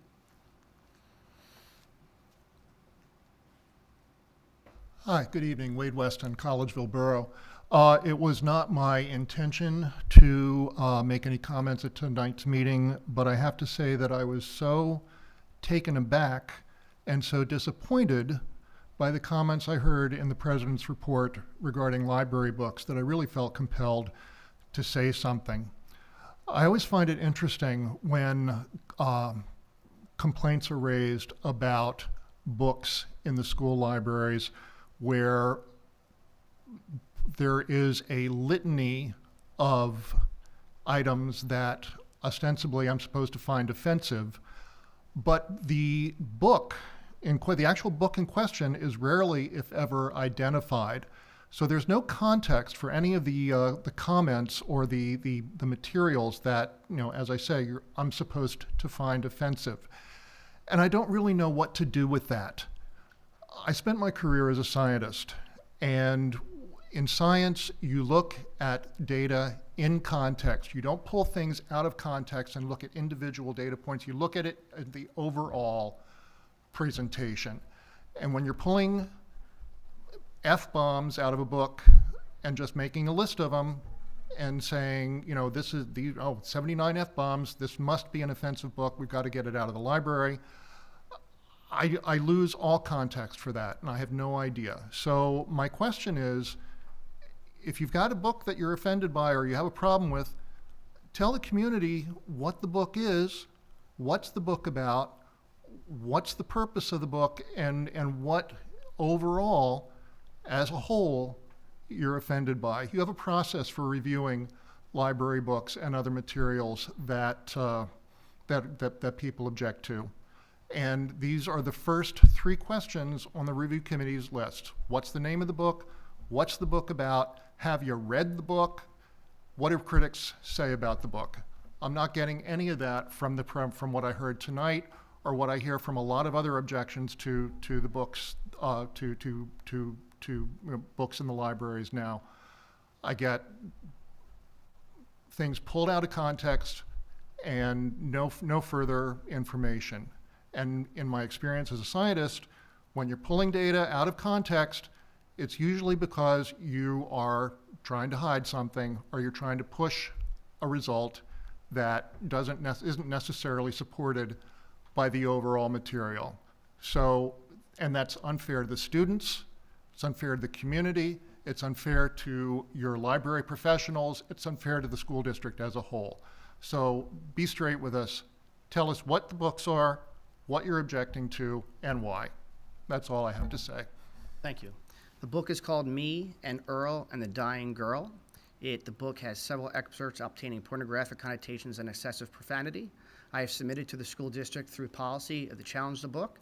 I labeled to the school district over the 190 pages of the 350-page book that contained profanity. I did read the book. I also listened to the book since it was an audiobook, and now it's in the hands of the librarian and the school principal. If I read the excerpts that I sent to the school, we would be censored on YouTube. If I read the excerpts in a classroom, I'd probably be expelled from the school. Are there any other comments from anyone else in the public?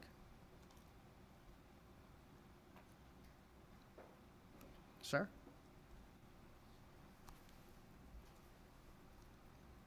Hi, everybody. Russ Larson and Skip back. To the comment, I think that it's fair that the community would request that there is a formal review process. I think we would all concur with that, hopefully. And so as a parent in the district, I would just say that if anything is in the school library for our minor children, we would look at that material and we would equate that anywhere similar to, you know, a pornographic magazine, a Playboy, et cetera. I don't want that in the school for my kids. And I would hope that the board would agree with that and that the community would agree with that as well. But I do agree with you that there should be a formal process to review those things and it should be very transparent. And that's my position on it. So thank you. Any other comments? There's one person left. Comments from board members. Dr. Kolar, Mr. Fountain, Ms. White, Mr. Dorr, Mr. Keenan, Dr. Campley. I'm just going to say thank you to the school psychologists for Perkiomen Valley because it is National School Psychologist Week, and I know you guys are often doing a lot of work and not necessarily being recognized, so thank you for your efforts. Ms. Mayers. I do have something, not the best way to end a meeting, but it's something that was brought to my attention last month. Some of my family was here, and during the Pledge of Allegiance, they noticed that there are two board members, Ms. White and Mrs. Evans-Brockett, that did not stand for the Pledge of Allegiance. And of course, that's their right, but I'm curious as to why they chose not to stand. I actually went back and looked to see, was that just a one-off? It occurred over multiple months. And so we have a son who's deployed and currently overseas in a very unstable, hostile environment. So because he can't be here to stand for himself, I'm here to say that I stand with the men and women in our military services. I respect's not even the word. There's a much deeper word than that. But I am grateful to our country for all the things that people do and sacrifice. We have men and women over there currently in this unstable world who are torn apart from their families by their choice. They have decided to put their lives on the line at great cost to their families, to just themselves. They're living in tents in really nasty conditions. So I am grateful to everybody who does stand for the Pledge of Allegiance, showing support for our countrymen and women, and thank them for their service. Thank you. Dr. Russell? No, thank you. Just want to note that we did have an executive board meeting before the, what does it say here? Before the board meeting here, we had an executive meeting for safety. And again, we just had a 4-hour meeting, so I thank the volunteers of the school board for that. Thank you to the administration who put these great charts and everything together. And if there are no objections, I will rule adjournment.